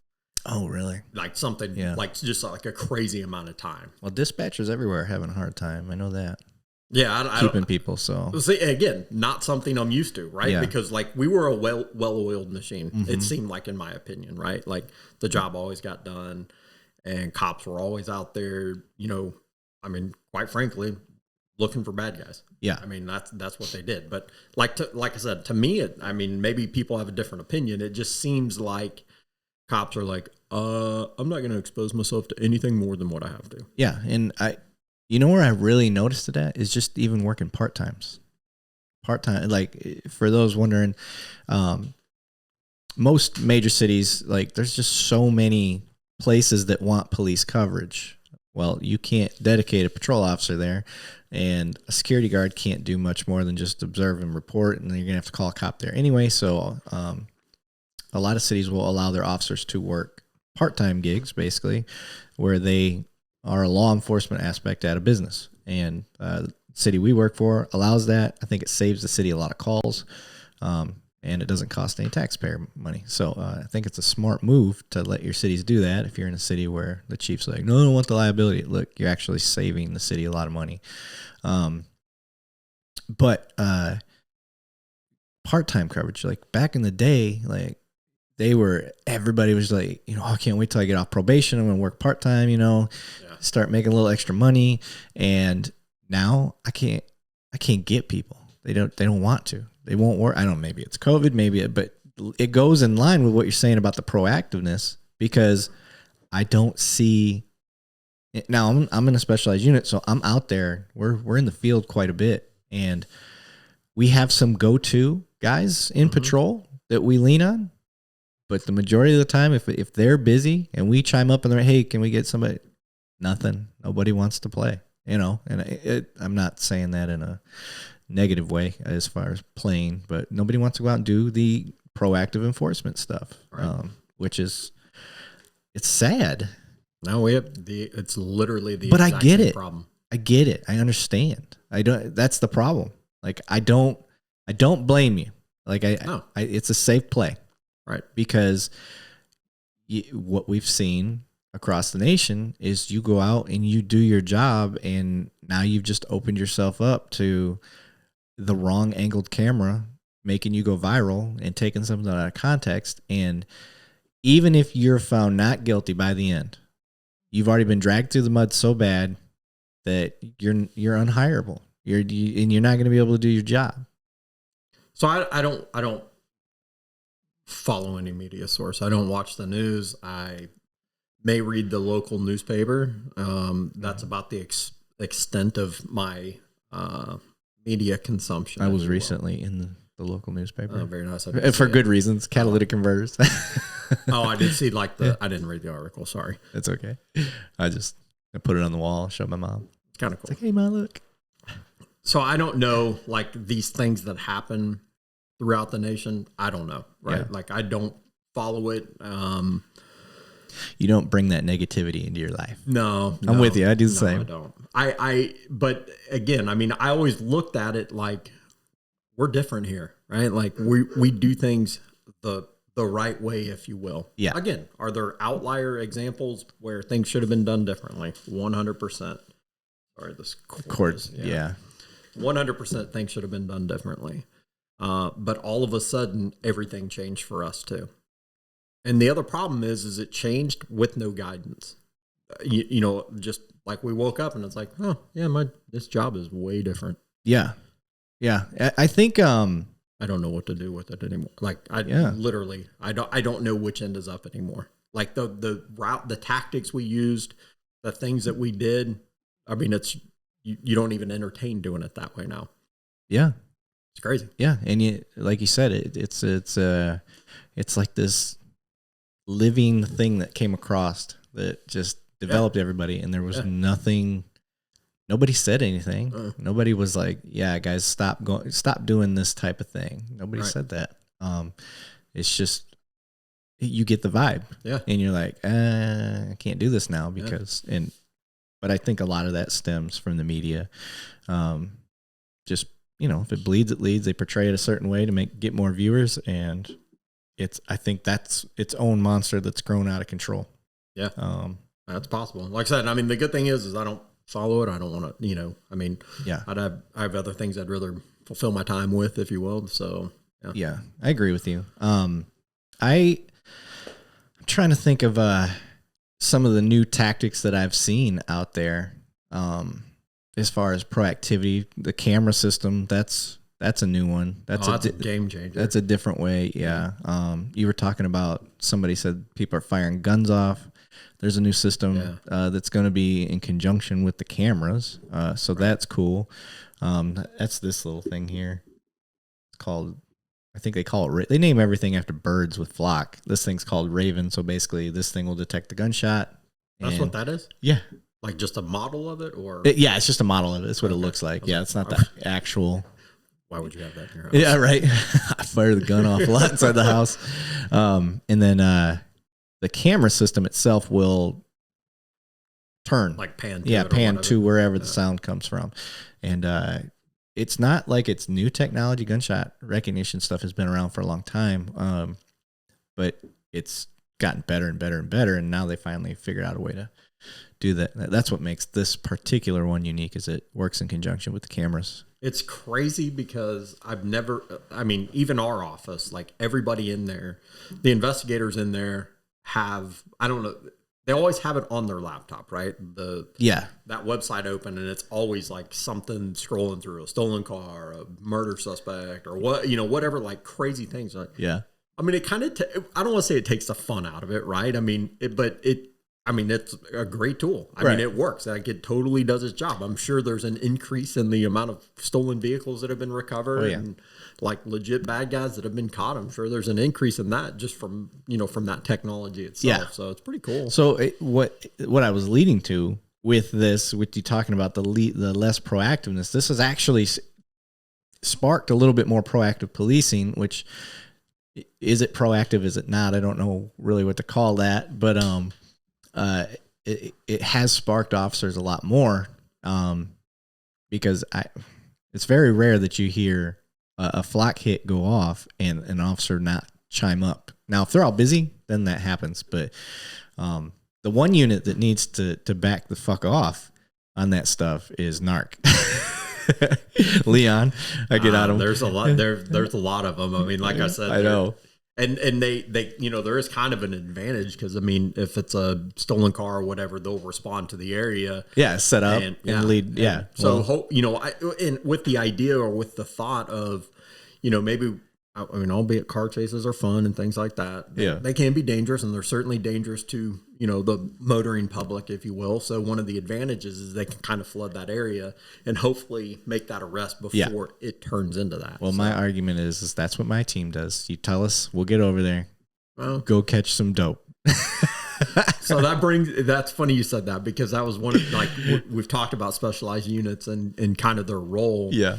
And that's one of the things I'm always have been a big proponent is you, like, don't become over specialized, right? And it applies to any organization that has specialized work groups, right? Where all of a sudden your task is far more important than like the overall goals, right? And that's when in narcotics, that's the one thing we always try to look at is we're not just drug cops, right? Like, we're not just here to get these big drug seizures. I mean, truth be told, we need to be here to make a neighborhood a better place and to catch bad guys. Yeah. Right. And obviously our tool to catch bad guys is through, drug sales or whatever. But I mean, we do other things too. Right. Mm-hmm. I mean, if we get what was the one we did a couple of years ago? Some dudes stealing like all these like super expensive riding lawnmowers from like the big box stores throughout the city. Right. So we followed those guys around for 2 days, just caught them in the act at 2:00 in the morning, things like that. I mean, we don't want to get like so narrow focused that all we do is like just catch dope dealers. Yeah, that's a good point. I mean, it's clear, it's obviously our bread and butter, but we do have the ability to do other things and do other things. Yeah, so. We get, and it's funny because we've been, I don't want to say yelled at or anything like that, but you'll get digs from other detectives, other units and stuff when, we have, my team has the ability, we have marked units and UC. So, we do. Well, if we're close by something that just kicked off with like fugitive's like, hey, we need people over here. We found our guy. They didn't mean to find him that quick or whatever it is. Yeah. And we're there. We're like, hey, we're right here. And that's the argument I make. Like, at the end of the day, I got a badge and a gun, like for a reason. Right. And when people will make, well, you guys aren't trained to do that. I'm like, so you want patrol to show up? Is that right? Because that's the only other option is patrol. Yep. And so you would rather have patrol come hit that? And that doesn't handle this stuff on a daily basis, where my team's constantly doing dynamic things. And now, not to the effect of like SWAT or ZT. I don't know, what are they called? I don't know what they're called. They change their name every month. So, but these more tactical oriented teams, I'm not a tactically oriented team, but we're constantly using the bread and butter tactics of, felony stops, clearing cars, stuff like that. So, that's my argument on that stuff is I'm like, hey, at the end of the day, you're either going to have us there ready available who has our ear to the ground a little bit better, or you're going to have to call patrol. And that's not fair to patrol. Right. I mean, don't get me wrong. Most of them probably want to play somewhat, especially if you get a fugitive unit calling. Yeah. But that's part of I like that point that, where if you get too over specialized, then you tend to focus and miss things or let things go that you never would have let go as a patrol officer. Specialization is important, especially in a city our size, right? I mean, you have to have subject matter experts, right? I mean, yeah. Now, it's like being a doctor, in my opinion. Well, but interestingly, though, I think like all of a sudden, then you see all like I don't want to say the political side of things, but now all of a sudden, when they completely revamp the retirement system, well, now your subject matter experts that we have now, it's probably like the last generation of them. Yeah. Right. Because everybody's got to promote. You've got to promote. Right. Mm-hmm. So now all of a sudden, like we have, like, take our homicide guys, best in the business, and easily. Right. Well, 10 years from now, all of a sudden your veteran homicide detective is there for 3 years. Right. And then promotes. Kind of a serious crime when somebody kills another person. Like, put your best foot forward. Yeah. But the way the retirement system is now, we're unlikely to get that. Yeah. And that applies to every, any kind of specialization. Do you think that was a planned outcome? Or I don't want to say planned, but do you think they saw that coming? No. I wouldn't have. I mean, No. But I'm not, it's the only reason I promoted. I probably would have never. I mean, I guess I did get tired of things after a while. Yeah, just needed a change. But I mean, it certainly. Yeah, but you spurred that on. You did how long in patrol before you promoted? In patrol, I mean, as an officer in general, like 14 years. So 14 years, and then you finally decided to promote, yep. And then everybody who gets corporal detective, like, I'm promoting in 3 years. So yeah. For the most part, unless you are a homicide guy or something. Right. But that's what I'm saying. Like me, I mean, obviously I wasn't, and after a while, I mean, I think I did as a detective, I had a really cool job as an officer, right? I mean, I worked on a DEA drug task force. Yeah. Like, now by the time I got there, I'm like, all right, I'm done with this. Like, I was kind of burned out. Yeah. So I knew I needed to do something different, but I still got to see really cool stuff every day, like wiretaps and things like that. Like, literally very similar to The Wire, if you will. Yeah. One of my favorite shows. Yes. It's absolutely awesome. I actually have a Bunny Colvin, transcript, I guess, if you will, of a speech that he gives above my desk. I'll tell you. Oh, okay. Yeah. Nice. So when I promoted, I went to one of the divisional CIDs, and like within the first week, I was like, I think I want a demotion. Like, I don't want to do this job. Yeah. Like, not, I don't know, like somebody getting their flowers stolen out of their yard or a flower pot or whatever it was. I'm like, whoa. Yeah. I mean, I literally, like, before, like 2 weeks ago, was seeing some of the coolest things you could possibly see in law enforcement. Now I'm sitting at a desk dealing with a stolen flower pot. Yeah. Right. So, after that, then I went to internal affairs where I stayed way too long. Yeah. But it was a cool experience, Yeah. So. I don't know if it's too late to go back or whatever, but I would hope this is something that higher ups could pitch. Like, look, we did this because inevitably it's always a business decision. They're doing it to save money. Now, are you actually saving money with the big picture now that we see what we see? You're forcing people to have to promote. They're going to climb up the chain. You're going to get less experienced officers, which is going to make liability go up. And you're going to get, I don't know if this is 100% true, but I would think, outside looking in, your quality of police work is going to go down, especially over the specialized units, like you're saying, because like you said, let's use the most extreme homicide detective, like put a 3-year guy versus a 10, 12-year guy. There's night and day.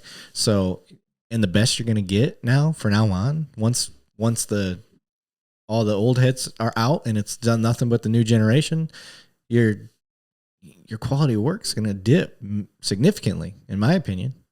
Yeah. So I mean, look at it now. Look at when these openings come up. Yeah. Right?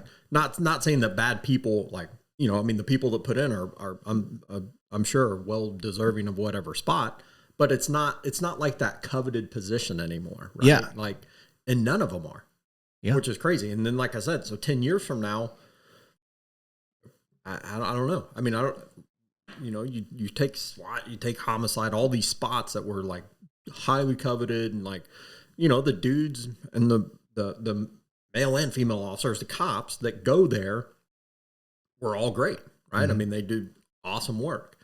And I'm not saying that they won't 10 years from now, but I'm just saying like that experience level is going to be significantly different. Yes. I mean, like we know the people that are there personally in those units, like easily the best cops I've ever been around, right? Like, there's some in narcotics, like the experienced guys there, hands down the best, right? Not Leon, but yeah. No, not him. Not Leon.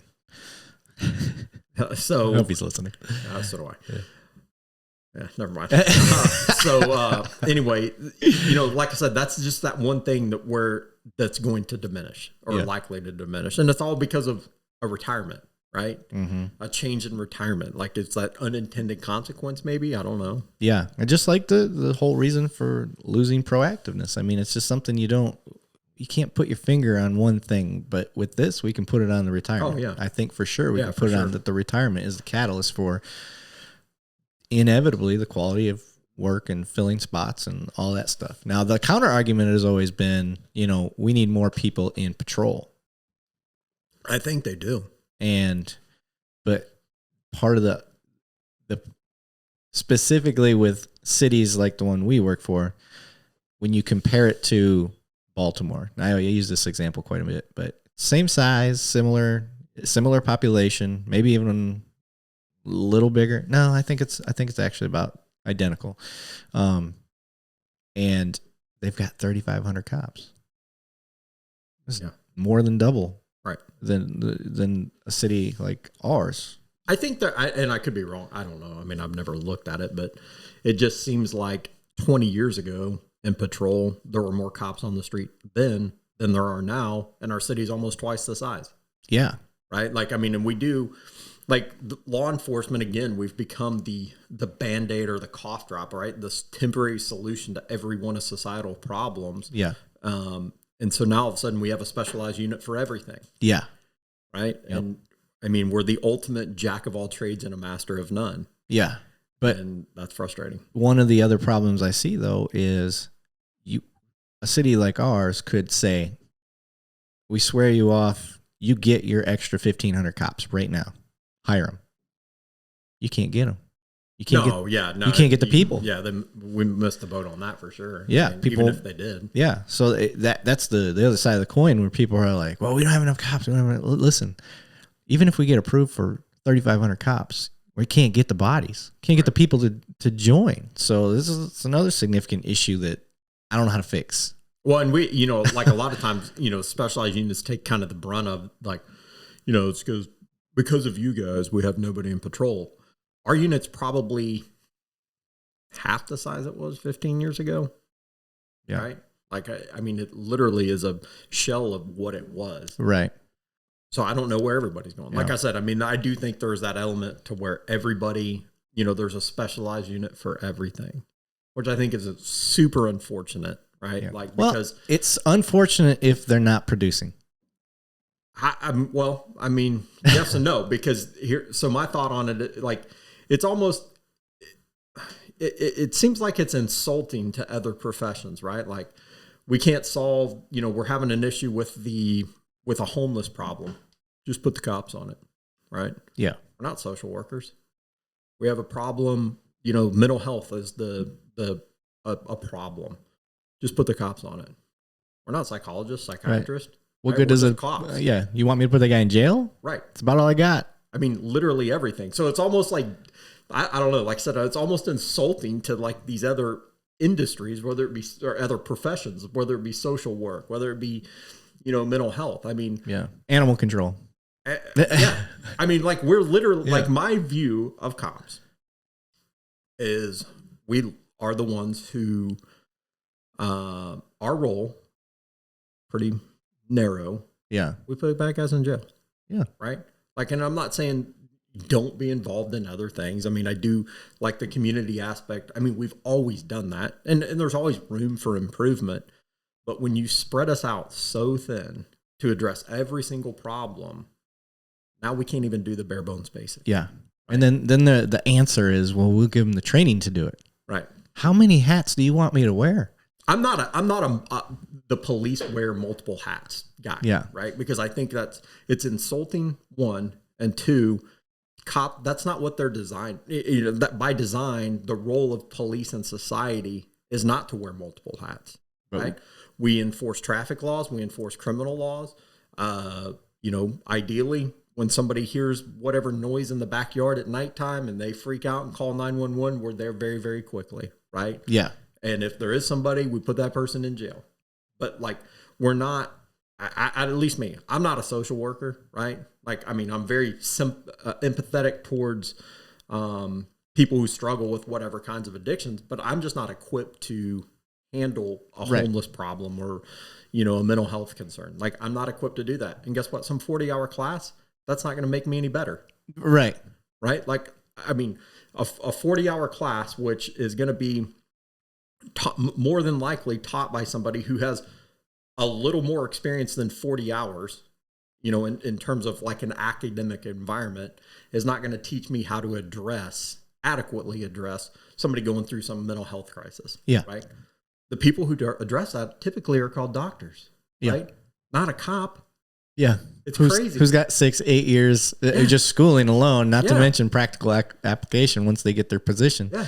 Yeah. It's crazy. I mean, again, I'm not saying like, the police we're not here to put everybody in jail. Like, I'm super, discretion is hands down the most valuable tool that we have. And I think that we should use it often. And I think that we need to be empathetic towards people who are in positions that, jail is not always the right answer. That's what, like, my view on drug laws is probably like way outlandish for most cops, right? Like, there's like stigmatization, right? That's a legitimate problem that drug laws have created. Mm-hmm. You have a 19-year-old kid who knows no other life. He gets caught with dope when he's 19, and say it's a lot, right? Say it's a lot of cocaine or a lot of meth or whatever. Now all of a sudden he's got this first-degree felony on his record. Maybe he goes to prison for a couple years and he gets out, right? And he wants to do the right thing. Well, I mean, then you go apply for the job and, well, good luck. Yeah. I mean, you've got a first-degree felony on your record now, right? I mean, probably not going to happen. That's a for real thing. Yeah. I went off on my tangent about that, like I always do. Like the role of the police though, right now, it's very frustrating. And I wish I knew the answer, right? I don't, but I do know that the expectation of perfection coupled with the fact you want us, departments want their officers or employees to perform this myriad of tasks, it's unreasonable. Yeah. Right. I agree. And then you hold them accountable at the level of perfection when they mess up. And now look at what we end up with. Yeah. You wonder why nobody signs up to do the job now. Right. Yeah.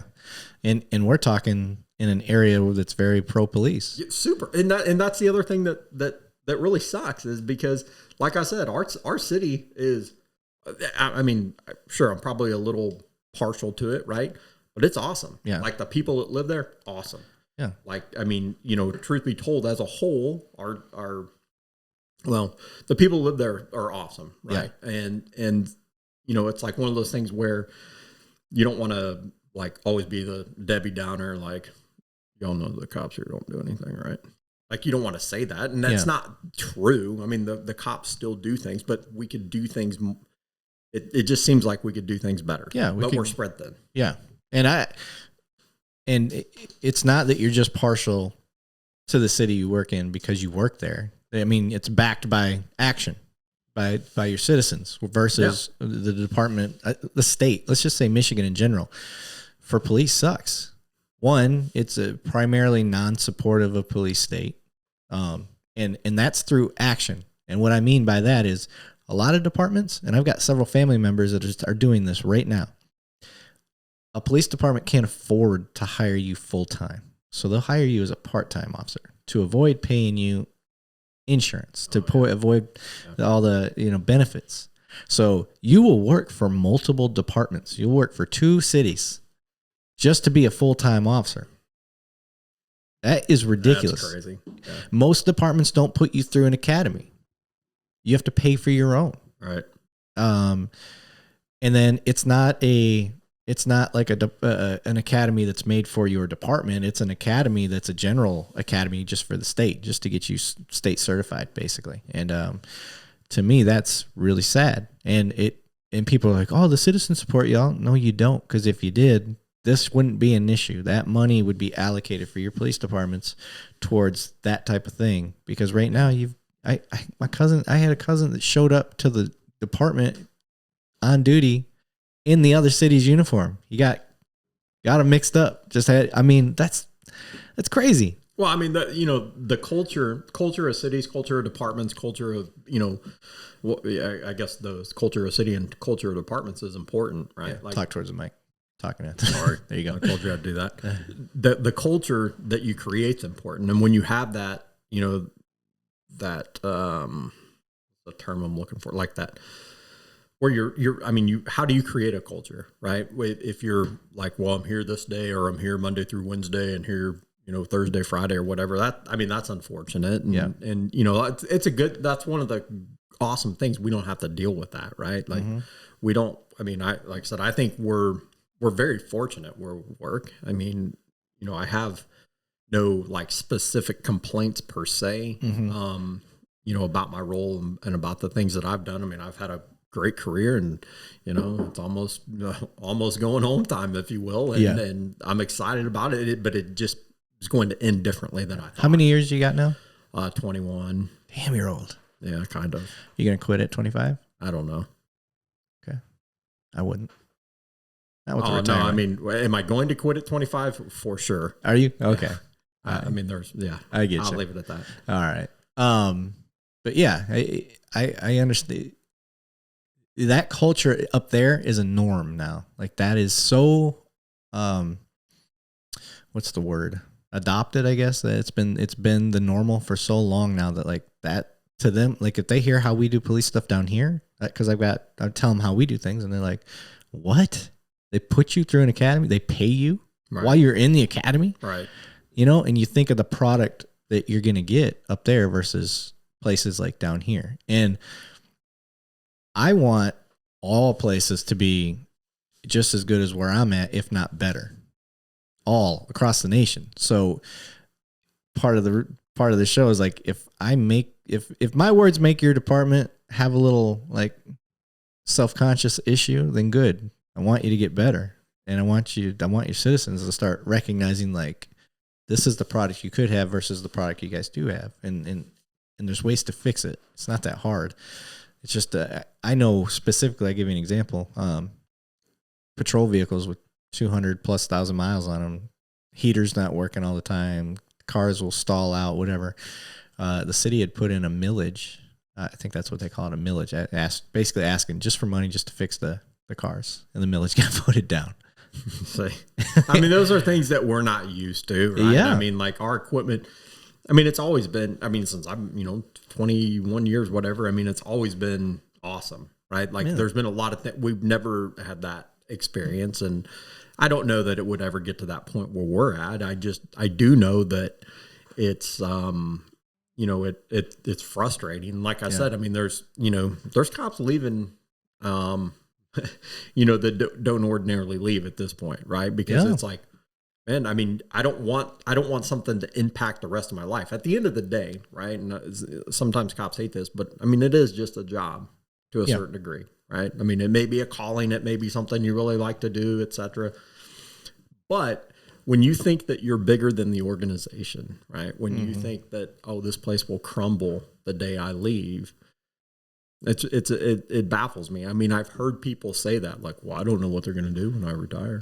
Well, guess what? The next day, the department's going to run the exact same way it ran for the 25, 30 years, 20 years that you were here before. Yeah. Like nobody ever has such a profound impact on one department.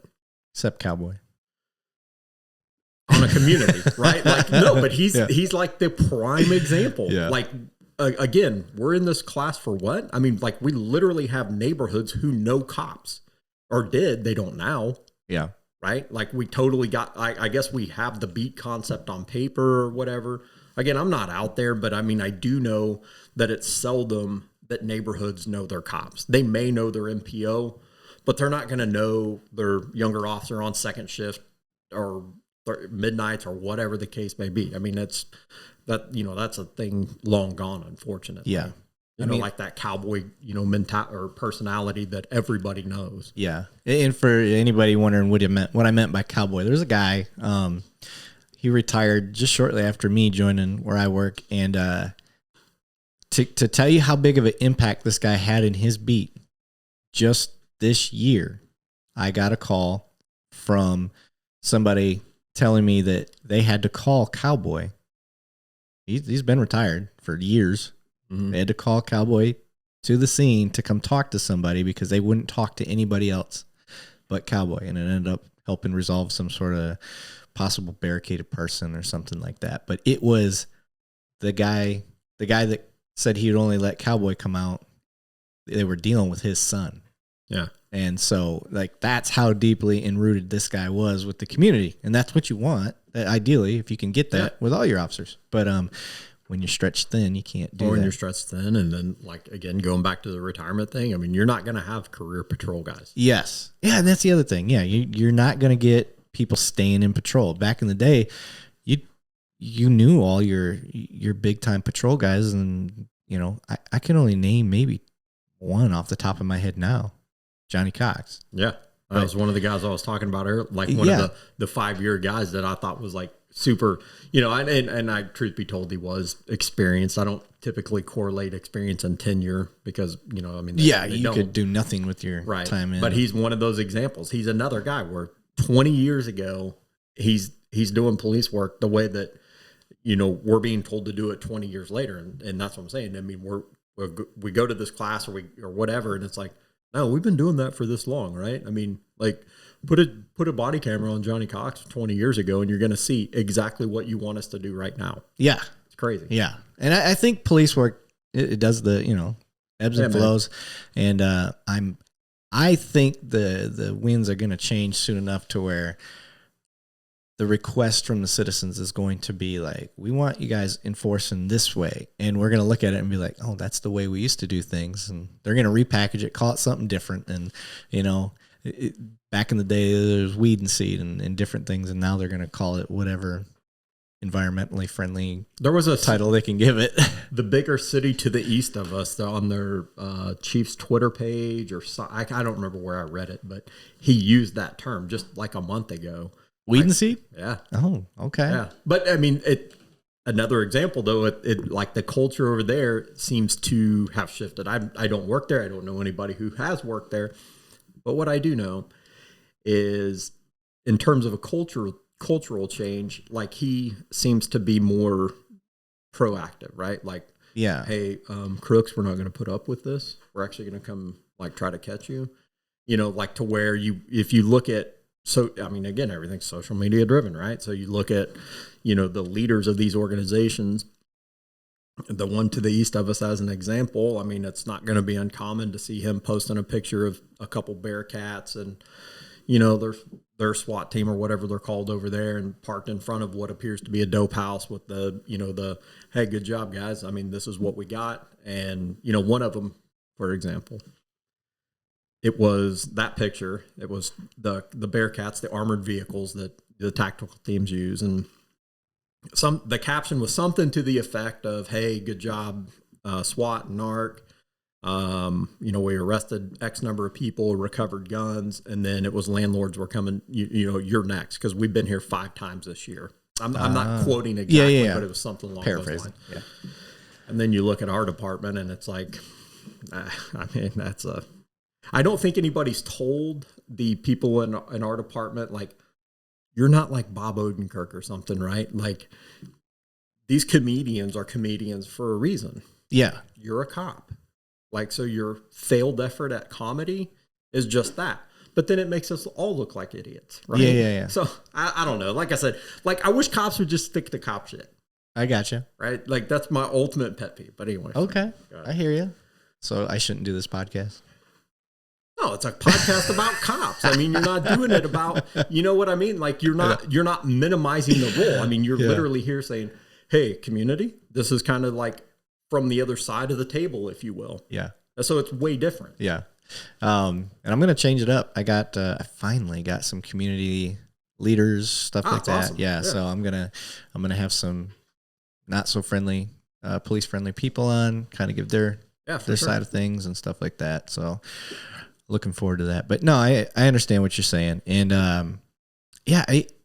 I don't want, I'm hoping police, and I guarantee the citizens that are supportive of their police, which I think is the quiet majority. I think, especially where we're at. Oh yeah. 100%. Yeah. They love seeing that enforcement stuff, you know, I could care less about traffic violations personally. That's just me. And speeding on the freeway, speeding wherever. I like you said, you get used to doing these type of enforcement actions over here. You look at traffic violations, you're like, yeah, it's like the flower pot being stolen. So that's the way you look at it. So, but it's important, and I know it's important, and having a specialized traffic unit out there. So I like seeing I like seeing on social media, and I've seen this before. I don't know if our department specifically done it, but I've seen departments where they're like, hey, we got speed traps set up here, here, and here. We're going to be there from this time to this time. Yeah. And it doesn't matter. Inevitably, they're out there, and they're still getting just as much business, as they would have if nobody knew. And it's kind of funny in a way because it's a trophy, they're taking a picture of the Bearcats in front of a house, but it's showing your supporters, hey, we're out here doing exactly what you pay us to do. We're doing what you want us to do. We had a lot of complaints of speeders through this school zone. We're all set up. We got our motor guys. We're taking care of the problem. Here's a screenshot or whatever it is of, some motor jock guys pulling over a bunch of cars in front of a school.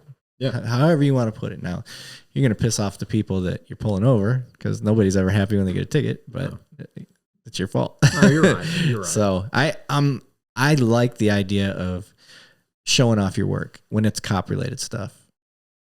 When it's cop related, yes. 100%. So, because like I said, I think that, the community expects a certain thing, right? Yeah. Like their ROI basically is that we go out and do our job. And I'm not one to say that our job is to come up with the lamest or funniest social media post. Yeah. Right. Now, I don't mind it personally. It drives me nuts. No, I'm not saying from the individual cop, right? I'm saying from, when you treat, because here's the problem. When you treat that stuff like a circus, when your employees start acting like clowns, don't jam them up. I see what you're saying. You know what I mean? Yeah. And that's what happened. I mean, there's no way, I understand this whole push to cops are just humans or people or whatever. I get that. Right. And I'm not saying that there's anything wrong with that, but I also think when you make us look like a joke and it's your own administration doing it. Mm-hmm. I see what you're saying. Mm-hmm. Yeah. And there has been a bigger push lately of officers getting on social media and doing stuff in uniform and things of that nature. I mean, again, at what point has a cultural norm not been established? What's the difference? Oh, you have permission to do it, but you didn't, right? Mm. That's the only difference. Yeah. Somebody gave you, just based on authority, gave you the permission to do it. Yeah. Yeah. But now when this one doesn't have the permission to do it, now they get in trouble. Yeah. That's an issue. Especially I've seen it nation where you hear of cops getting fired, when I look at it, I'm like, I didn't really see anything bad with it. With that being said, though, right? I'm not saying they need to be fired, but I don't understand where this mentality of some cop in a uniform in a patrol car singing whatever, I don't even know popular culture music. I have no clue even who to cite as an example, but nobody cares, right? Like, the vast majority of people don't want to see that BS. Yeah. Right? You may think it's funny and you may get this viral, quick, whatever. I mean, it just drives me nuts. Yeah. But maybe I'm old. But to the point that we were making earlier, too, we make mistakes. Why are you firing everybody for making a mistake if it's something that's salvageable? You got on social media and you did a stupid video and you swore or you said some bad lyrics or whatever it is. You got in there and you did an NWA song, you know, fuck the police. Right. And you're in uniform. To me, I get the humor in that. I think it's funny, personally. But let's say your department doesn't find that funny. And I made this example up. I don't know if this ever happened. But now you fire him. Why? Why'd you fire him? Was he a good cop? Was that his screw up? Was that his big major screw up in police work? Okay. Go punish him. Give him his days off. I guarantee he doesn't do it again. No, probably not. And then he's going to go out and he's going to do great police work. He's going to learn from the mistake. Some of the best police work I've done has been based off of mistakes I made earlier in my career. And now, because of the dumb mistakes that I made, like I don't make those anymore. Make technically an unlawful arrest. I thought I had an offense and I put somebody in cuffs, right. And then the sergeant shows up and like, dude, you're an idiot. You didn't have it. You arrest him. Let him go. Shit. Well, guess what? I never did again. I never arrested somebody based off of that. And that's, to me, I think that's where police work needs to start really backing up their people. And it's not you worked IA and stuff like that. It's not a like, hey, I'm trying to help cops get off. It's a, hey, we screw up. We need to make that the norm, like that it's okay. Like, try not to do it. We have training, we got all this stuff, but are they salvageable? 100%. I listen, I'm all about like holding cops to a higher standard. Right? Yeah. Because at the end of the day, we're the one enforcing that standard. So the expectation is we should hold ourselves accountable at a higher level to that standard. I have no problem with that. But when the standard is perfection, that's where I have a problem with it, right? Like, because I mean, mistakes happen. If it's something intentional, by all means. I mean, and then, internal affairs, it's a different, it's probably significantly different now. It's been several years since I've been there. So I know that, seemingly the things they're doing now are way different than when I was there. And maybe for the good, maybe not. I have no clue because I don't really care anymore, nor do I follow it. So, yeah. I think I was supposed to come on here and talk about some drug stuff and search and seizure, right? Something like that. So I do want to share this, like, because it seems like, obviously, go down rabbit holes on here. Well, as long as the conversation flows, I don't care. I'm completely at the end. I'm like, I'm done with this stuff, right? Like, yeah. So, oftentimes all hope is lost in my mind, right? Like, so I'm like, man, this job is so different, whatever the case may be. It's always negative in my mind. And that's just because, I'm probably not happy with what I do right now, right? Yeah. Like I have other things on the horizon I'm super excited for. And so, but I do want to give this example because I think it's an example, it shows, it at least showed me, hey, good cops are still out there. So in our city, big high school, last week, 2 weeks ago, whatever case may be, we have this problem with this stuff called fentanyl. I don't know if you've heard about it or not. Yeah. It's like a legit problem and pretty damn scary. So we have cops that work in schools, which apparently last year or the year before, people, not necessarily where we're at, but as a whole, people were like, cops shouldn't be in schools. Maybe they should, maybe they, I don't know. But anyway, there's a cop working in the school. And you know how those, the body cameras, they kick on, like once you press it, it goes back 30 seconds with no audio, right? So it shows the school resource officer sitting at his desk. There were two of them. I guess it's a large school. And he's sitting there. There's no audio. And then all of a sudden you see him. He gets up and he just takes off running. That's when the audio kicks on. So you know it's something fairly significant. So they go into this classroom. And when they do, they find what looks to be probably a 17, 18-year-old kid on the floor, like barely breathing, if breathing at all. I don't know. So there was a teacher in there. Everybody's doing what they can do. Yeah. But the cop is the one who stays like super calm, right? Like in this deal where it's like, okay, this kid's probably going to die, right? Like gets to the point where he turns purple. They get the, I don't know what it's called. The Narcan? No, the thing that shocks you. AED. AED. Yeah. Sorry. I don't keep up with anything that I should. AED. whatever that thing does. I taught at the academy. I had to use them a couple times. Oh, interesting. So they put it on this kid, and it's like this robotic voice, do not shock, but start compressions, like all this crazy stuff, man. And like this cop, I don't even know the guy. I don't think I know him because you never see their face. You just see their field of view, right? I mean, I know the name, but I don't know that I've ever conversed with him. And so he's given CPR. The AED thing is like, you're doing good, you're doing bad, like in terms of compressions, like all this crazy stuff. And ultimately the kid like starts like, I don't know if he's like coughing or choking or whatever, after probably like a solid 8 minutes of CPR. Like the kid is purple. I mean, it doesn't look like he's breathing. They can't find a pulse, etc. So this cop basically coordinates that, right? Coordinates the CPR. It clearly saves the kid's life.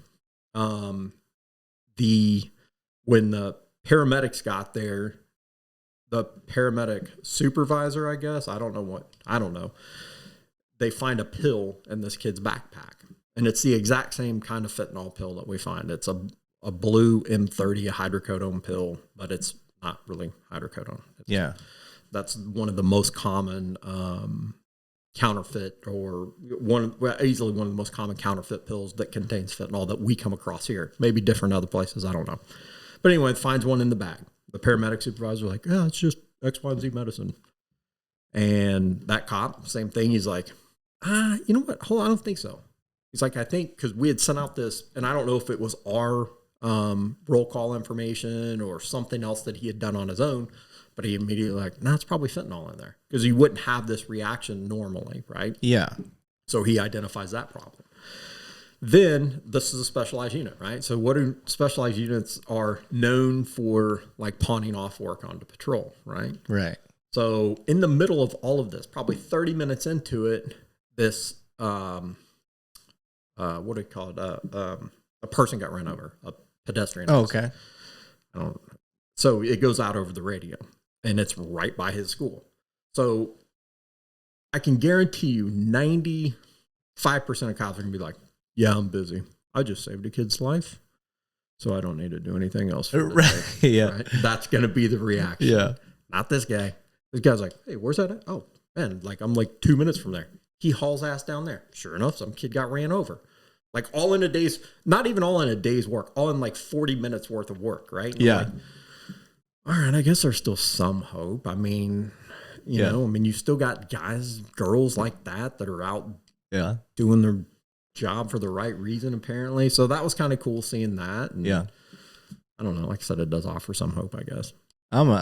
You know me. I'm glass half full all the time. Yeah, no. I'm generally happy, optimist, and that's what drives me nuts. I think I am. I in everything else in life, I am. I mean, I really am. And but you know, things are so different. And also, I mean, everything has a shelf life, right? Yeah. Like, I mean, you get it's based on your experiences. Yeah. So, and you've had quite a few, especially working where you've worked. Yeah. And so since I'm here to talk about drugs, like I said, that fentanyl stuff, that's for real deal, right? Yeah. That's a for real problem.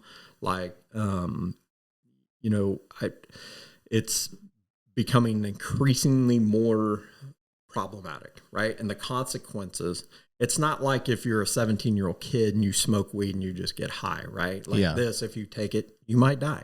Yeah.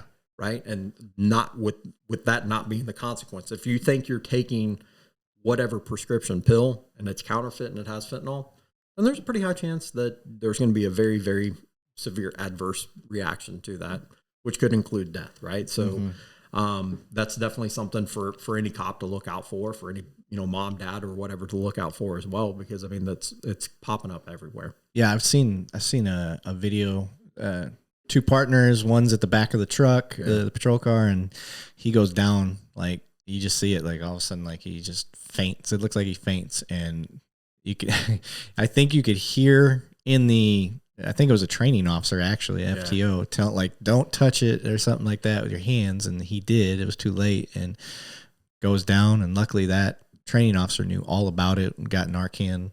Like so, if it's in the powdered form, which we don't see that often, it's almost every time in counterfeit pills is the way we see it. But if it's in the powdered form, I mean, it's even worse because you can inhale it, right? Yeah. And we don't have, we don't have the equipment to address it. I mean, you know, But when meth labs used to be a thing, I mean, we all had our, full body hazmat suits with the air and all that. Well, we don't have any of that anymore. Luckily, we have a hazmat team that's super proficient at it, super knowledgeable. And the only reason I know this is because probably about a year ago, we found what we thought was a bag of powdered fentanyl. Because if somebody had just recently overdosed and died, there was a bag of powder that we had never seen before. We didn't know what it was. So I've got 2 guys on my team. I'm like, just put some masks on. You should be fine. Those N95 masks. Oh, yeah. Maybe even double them up. I don't know. Maybe that offers twice the protection. I have no idea. Yeah. So we called the fire department to have them on standby. Like, look, we don't know what's going to happen. And luckily the firefighter that was there was like super knowledgeable on it and like basically called us dumbasses because he's like, your protective gear does absolutely nothing for you, right? Yeah. Like if this really is, then it'll blow through those masks like nothing. Oh, so man. then they had to get like fully suited up and go in there, and it wasn't even fentanyl. It didn't end up being, well, still, at least. No, I mean, you're better safe than sorry when the consequences are death, right? Yeah. But, so that's a for real deal problem. And what color is it? The powder, is it white or is it blue? I'm trying to think of most of the pills that we've gotten have been white. It's going to be either white, light blue, or like a light green, maybe even, and possibly even a light yellow. And they're going to look very similar to your popular prescription pills. Okay. The only reason I asked, because we caught a stolen truck and it was loaded with pills, and we had your NARC guys come out, handle all that, but I froze the truck. Like, I was like, just, you know how it is. Officers want to look in. Yeah. I'm like, nope, just leave it alone. Like, this ain't our field. We're stolen property stuff. Let them deal with it. So, and it ended up being the right move. Now, I don't believe any of it was fentanyl or anything like that, but it probably was. Oh, really? Yeah, that's how common it is. Oh shit. Yeah. So, but like I said, because that's not my specialty, I'm more of the don't mess with it. Don't even just get away from it because I don't want to take the chance. And fentanyl wasn't on my mind by any means, but I like I said, if it's not my forte, that's not why I'm there. And so if we called y'all and they were like, yeah, we'll be out there, and I was like, all right, cool. Yeah, don't mess with it. Yeah. And they're like, well, let's see how much is in there. I'm like, you'll find out. Yeah. Just slow your roll. And yeah, it was a major amount of pills though. I'm talking thousands of pills. I don't know what that's worth. But kind of depends on what they are. I mean, there was a lot of Oxy and Adderall. So those were the two big ones, Oxy and Adderall. And they're probably all. I'm talking bags. Yeah, just. So when you see that, those are usually that when you see it in that quantity. I mean, that oftentimes, not every time, but oftentimes that's the counterfeit stuff that they're ordering and getting shipped in. And when you see, and this is for anybody out there, when you see an art guy look in and go, give that, oh man, like that look, like I knew we had a good pop. I was like, oh, that's awesome. We got their eyebrows raised a little bit because you don't see that often. So it is, and a lot of times it's like, it's like the one job where I don't even like nothing moves the needle anymore in terms of like drug seizure for me because it's such a weird way to equate success. Right. Yeah. I got a lot. And when you look at a lot, it's like, yeah, you did get a lot, but there was like 100 times more that snuck in, when this did. So you're right. Yeah. I mean, it's just that it's endless cycle. Yeah, and that's what I'm saying. I mean, like, hopefully one day, it won't be me. I'll be gone. But hopefully one day they can figure out something different. Yeah. Right? Like, because, and I'm not saying to legalize it. Right. As a whole, because I don't know what that looks like. Mm-hmm. Right? I mean, it could be like a generation of people who paid like the ultimate price, which I don't know that. I don't know. But there's got to be something different. Right? Yeah. Like, and that's why hopefully, it won't be me. I know that. Yeah. So for those out there, a lot of times that don't deal with dope and stuff like that, like it's equated by weight, like the amount of drugs that you seize. And if I catch you with a 5-gallon drum full of pills versus a 5-gallon drum full of a liquid narcotic, that liquid weighs a hell of a lot more. So that is a That's a bigger prize, so to speak. And funny story, I don't know if I've ever told you this. I had pulled over a truck in an area that I knew the truck didn't belong in. These two, I think they ended up being connected with like Aryan Brotherhood type stuff. But pull him over. The passenger pukes. He throws up. Like, he's that nervous. I know there's something in this truck, right? So they both had warrants. So I was like, all right, I'm going to search truck, start looking, find these two drums in the back of the truck. And I popped the lid on one, and there was like one of those long yardsticks. And I'm like, I didn't find anything in the cab, nothing. I think a little bit of weed. I'm like, he is not this nervous over weed. So I'm stirring the thing that maybe there's drugs hiding in here. I don't find anything. Well, when I pulled the stick out, it was like a red color, like it's weird. I'm like, what the hell is this? I asked him, I said, what is this? I was like, is this like a motor oil or something? He's like, yeah, we work at a garage or whatever. I'm like, oh, okay. And I didn't end up finding nothing. I tore that truck apart looking, didn't find anything. And I let the one go, and the other guy I think he had a felony warrant, so I didn't have a choice, so he went to jail. But truck goes, and I was like, this is weird. So I did a really detailed report, and I tagged NARC and gang in there. And NARC ended up going back and finding that truck, and it was meth oil. Yeah. I never heard of it. I didn't know what it was. So I missed out on 2 gigantic barrels of meth oil. Yeah, that's how it... which would have been the biggest bust of my life. Yeah, that's how it... Yeah. The vast majority of the time now, that's how it's smuggled into the U.S. Like the old, meth lab at a house, that doesn't exist anymore. Yeah. It is smuggled up in a liquid form, if you will, and then processed here. So yeah. So I missed that. I missed that boat. But they reached out and they're like, hey, dude, we went and checked out that truck you were talking about because you were describing meth oil. And I'm like, what the fuck is meth oil? Yeah. Never heard of it. That's crazy. I know, right? That's crazy. So I don't know why still don't know why they were in that neighborhood, because that was not their neighborhood. Right. So yeah, they made a wrong turn on Albuquerque or something. But so what do you got coming down the pipe, bud? I know you said your career is winding down. You got anything on the horizon? Yeah. So obviously I got into the real estate thing like a lot of cops do. Talking to the mic. Sorry. There you go. You got into real estate. Yes, like a lot of cops do or other things. Not what, and this has been years ago, but it wasn't like a transition plan. It was,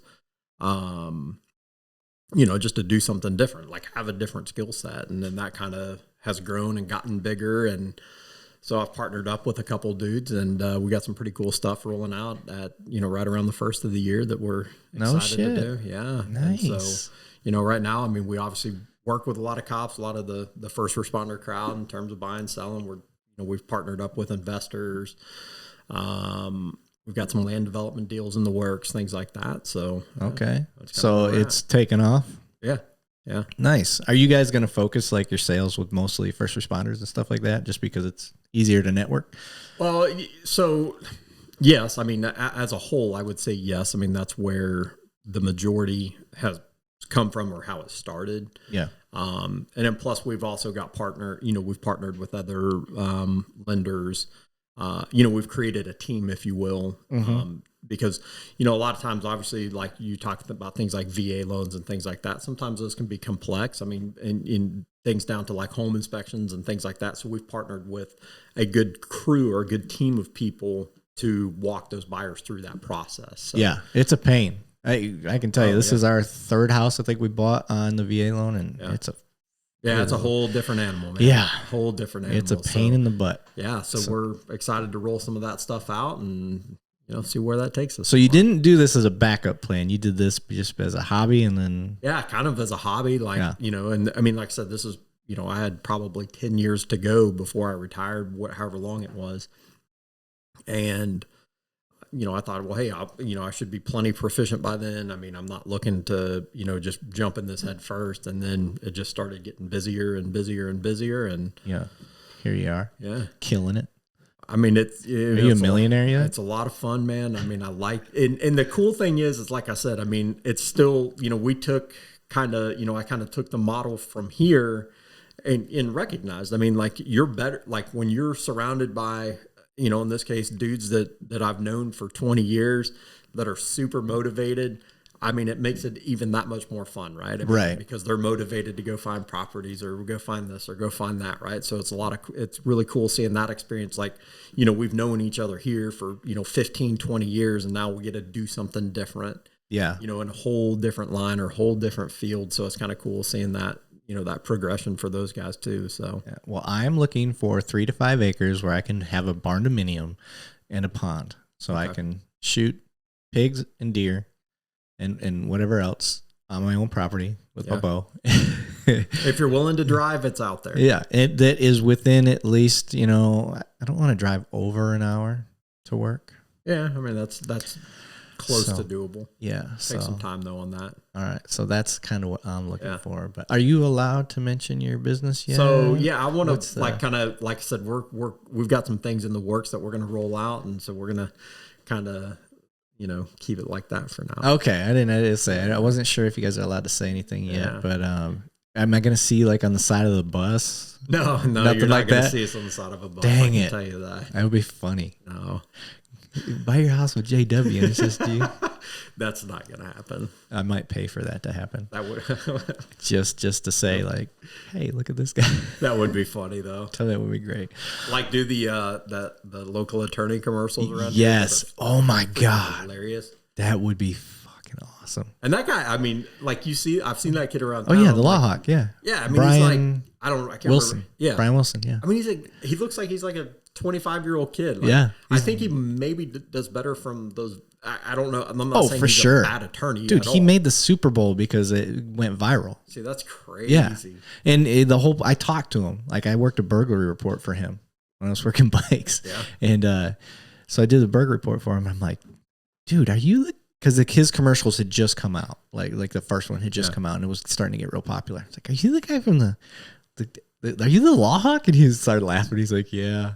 And so he tells me the whole story behind it was basically it was a marketing idea, and you know, not to make fun of all of the other attorneys out there with like funny commercials and stuff. You know, it's like I don't want to say funny, but aggressive. You know, he's like 40 years younger than them. Yeah, Texas Hammer and all that stuff. You know, like it was like a parody that he was making to just kind of make fun of himself, and it worked. He said it did really well for him. And he was filming one for the Super Bowl and all that stuff. And I was like, well, that's really cool. And he said, but the adverse effect was all those people that have the serious commercials that have their own comedy element to it, were pissed. Oh, I bet. They were like, use this as a joke to you, son? Like one of those things. Well, and see, I think that's probably one of the things he faced. I mean, you know, it is. I don't know. I think it's hilarious. They are funny. I think it's funny. That. But all right, brother. I appreciate you coming out. Man. I think we're sitting at 2 hours and 5 minutes. So it's perfect timing. Yeah, for sure. When you start getting going, we'll get you back on and do that. Yeah. Obviously, there's more. We could have dived into your whole, you know, NARC experience, working with undercover people, doing all that stuff. We could have went a little more specialized, but I had McMeans on. Yeah, and we kind of went that route. Yeah, I mean, I obviously listened to that, watch that. I mean, he's a good one. Yeah, I mean, he did some awesome work there, and you know. Yeah, so. And then with you, I wanted to, because you have a certain way of talking about the law and why we do what we do and what's good, what's bad, what you shouldn't, what you're not allowed to do, and stuff like that. And so I don't think I covered any of that. You did. We talked about it. Yeah, we rambled, but it's hard without specific examples. And one of the things you brought up was just the fact that even if it's the same scenario, it's still slightly different. You could pull somebody over, leaving a dope house, and you can get in somebody's pockets to search for things on a certain situation, then you can't on another. Well, and the other thing, I mean, all the cops that work in our department, they know they call. I mean, they can call me 24/7. I answer the phone. Yeah. I mean, even at 3 o'clock in the morning with a BS question, I'm going to answer the phone and act like I'm not frustrated. Yeah. So, but I mean, we would, you know, that's what we want, right? I mean, we're a specialized unit in closing. It's a resource, right? Like, I mean, we are there. We're in the support. Whatever. I mean, so like our role is to legitimately support the overall cause. So I don't want people to hesitate to call us to we come out and we clean up messes all the time. Yep. We don't dump stuff on people. So, I mean, the cops where we're at, they know they can call me anytime. Yeah. Awesome. Well, all right, brother. I appreciate you coming out. Thanks, man. Thanks, man.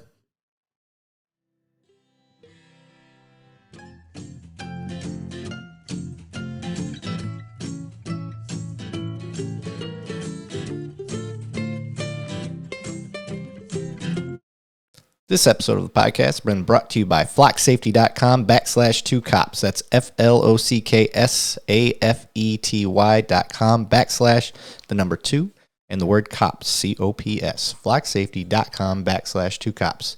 And I'm also announcing that they are releasing a brand new device on October 19th. I can't share any of the details here, but think, what if you could solve gun violence like a drive-by shooting, car break-ins in real time, fights that break out, reckless driving? Well, you're going to want to check out their virtual product launch to find out how this brand new device will help you solve crimes in progress.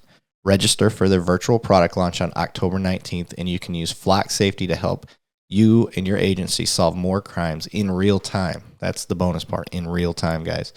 One more time, check out flocksafety.com/2cops.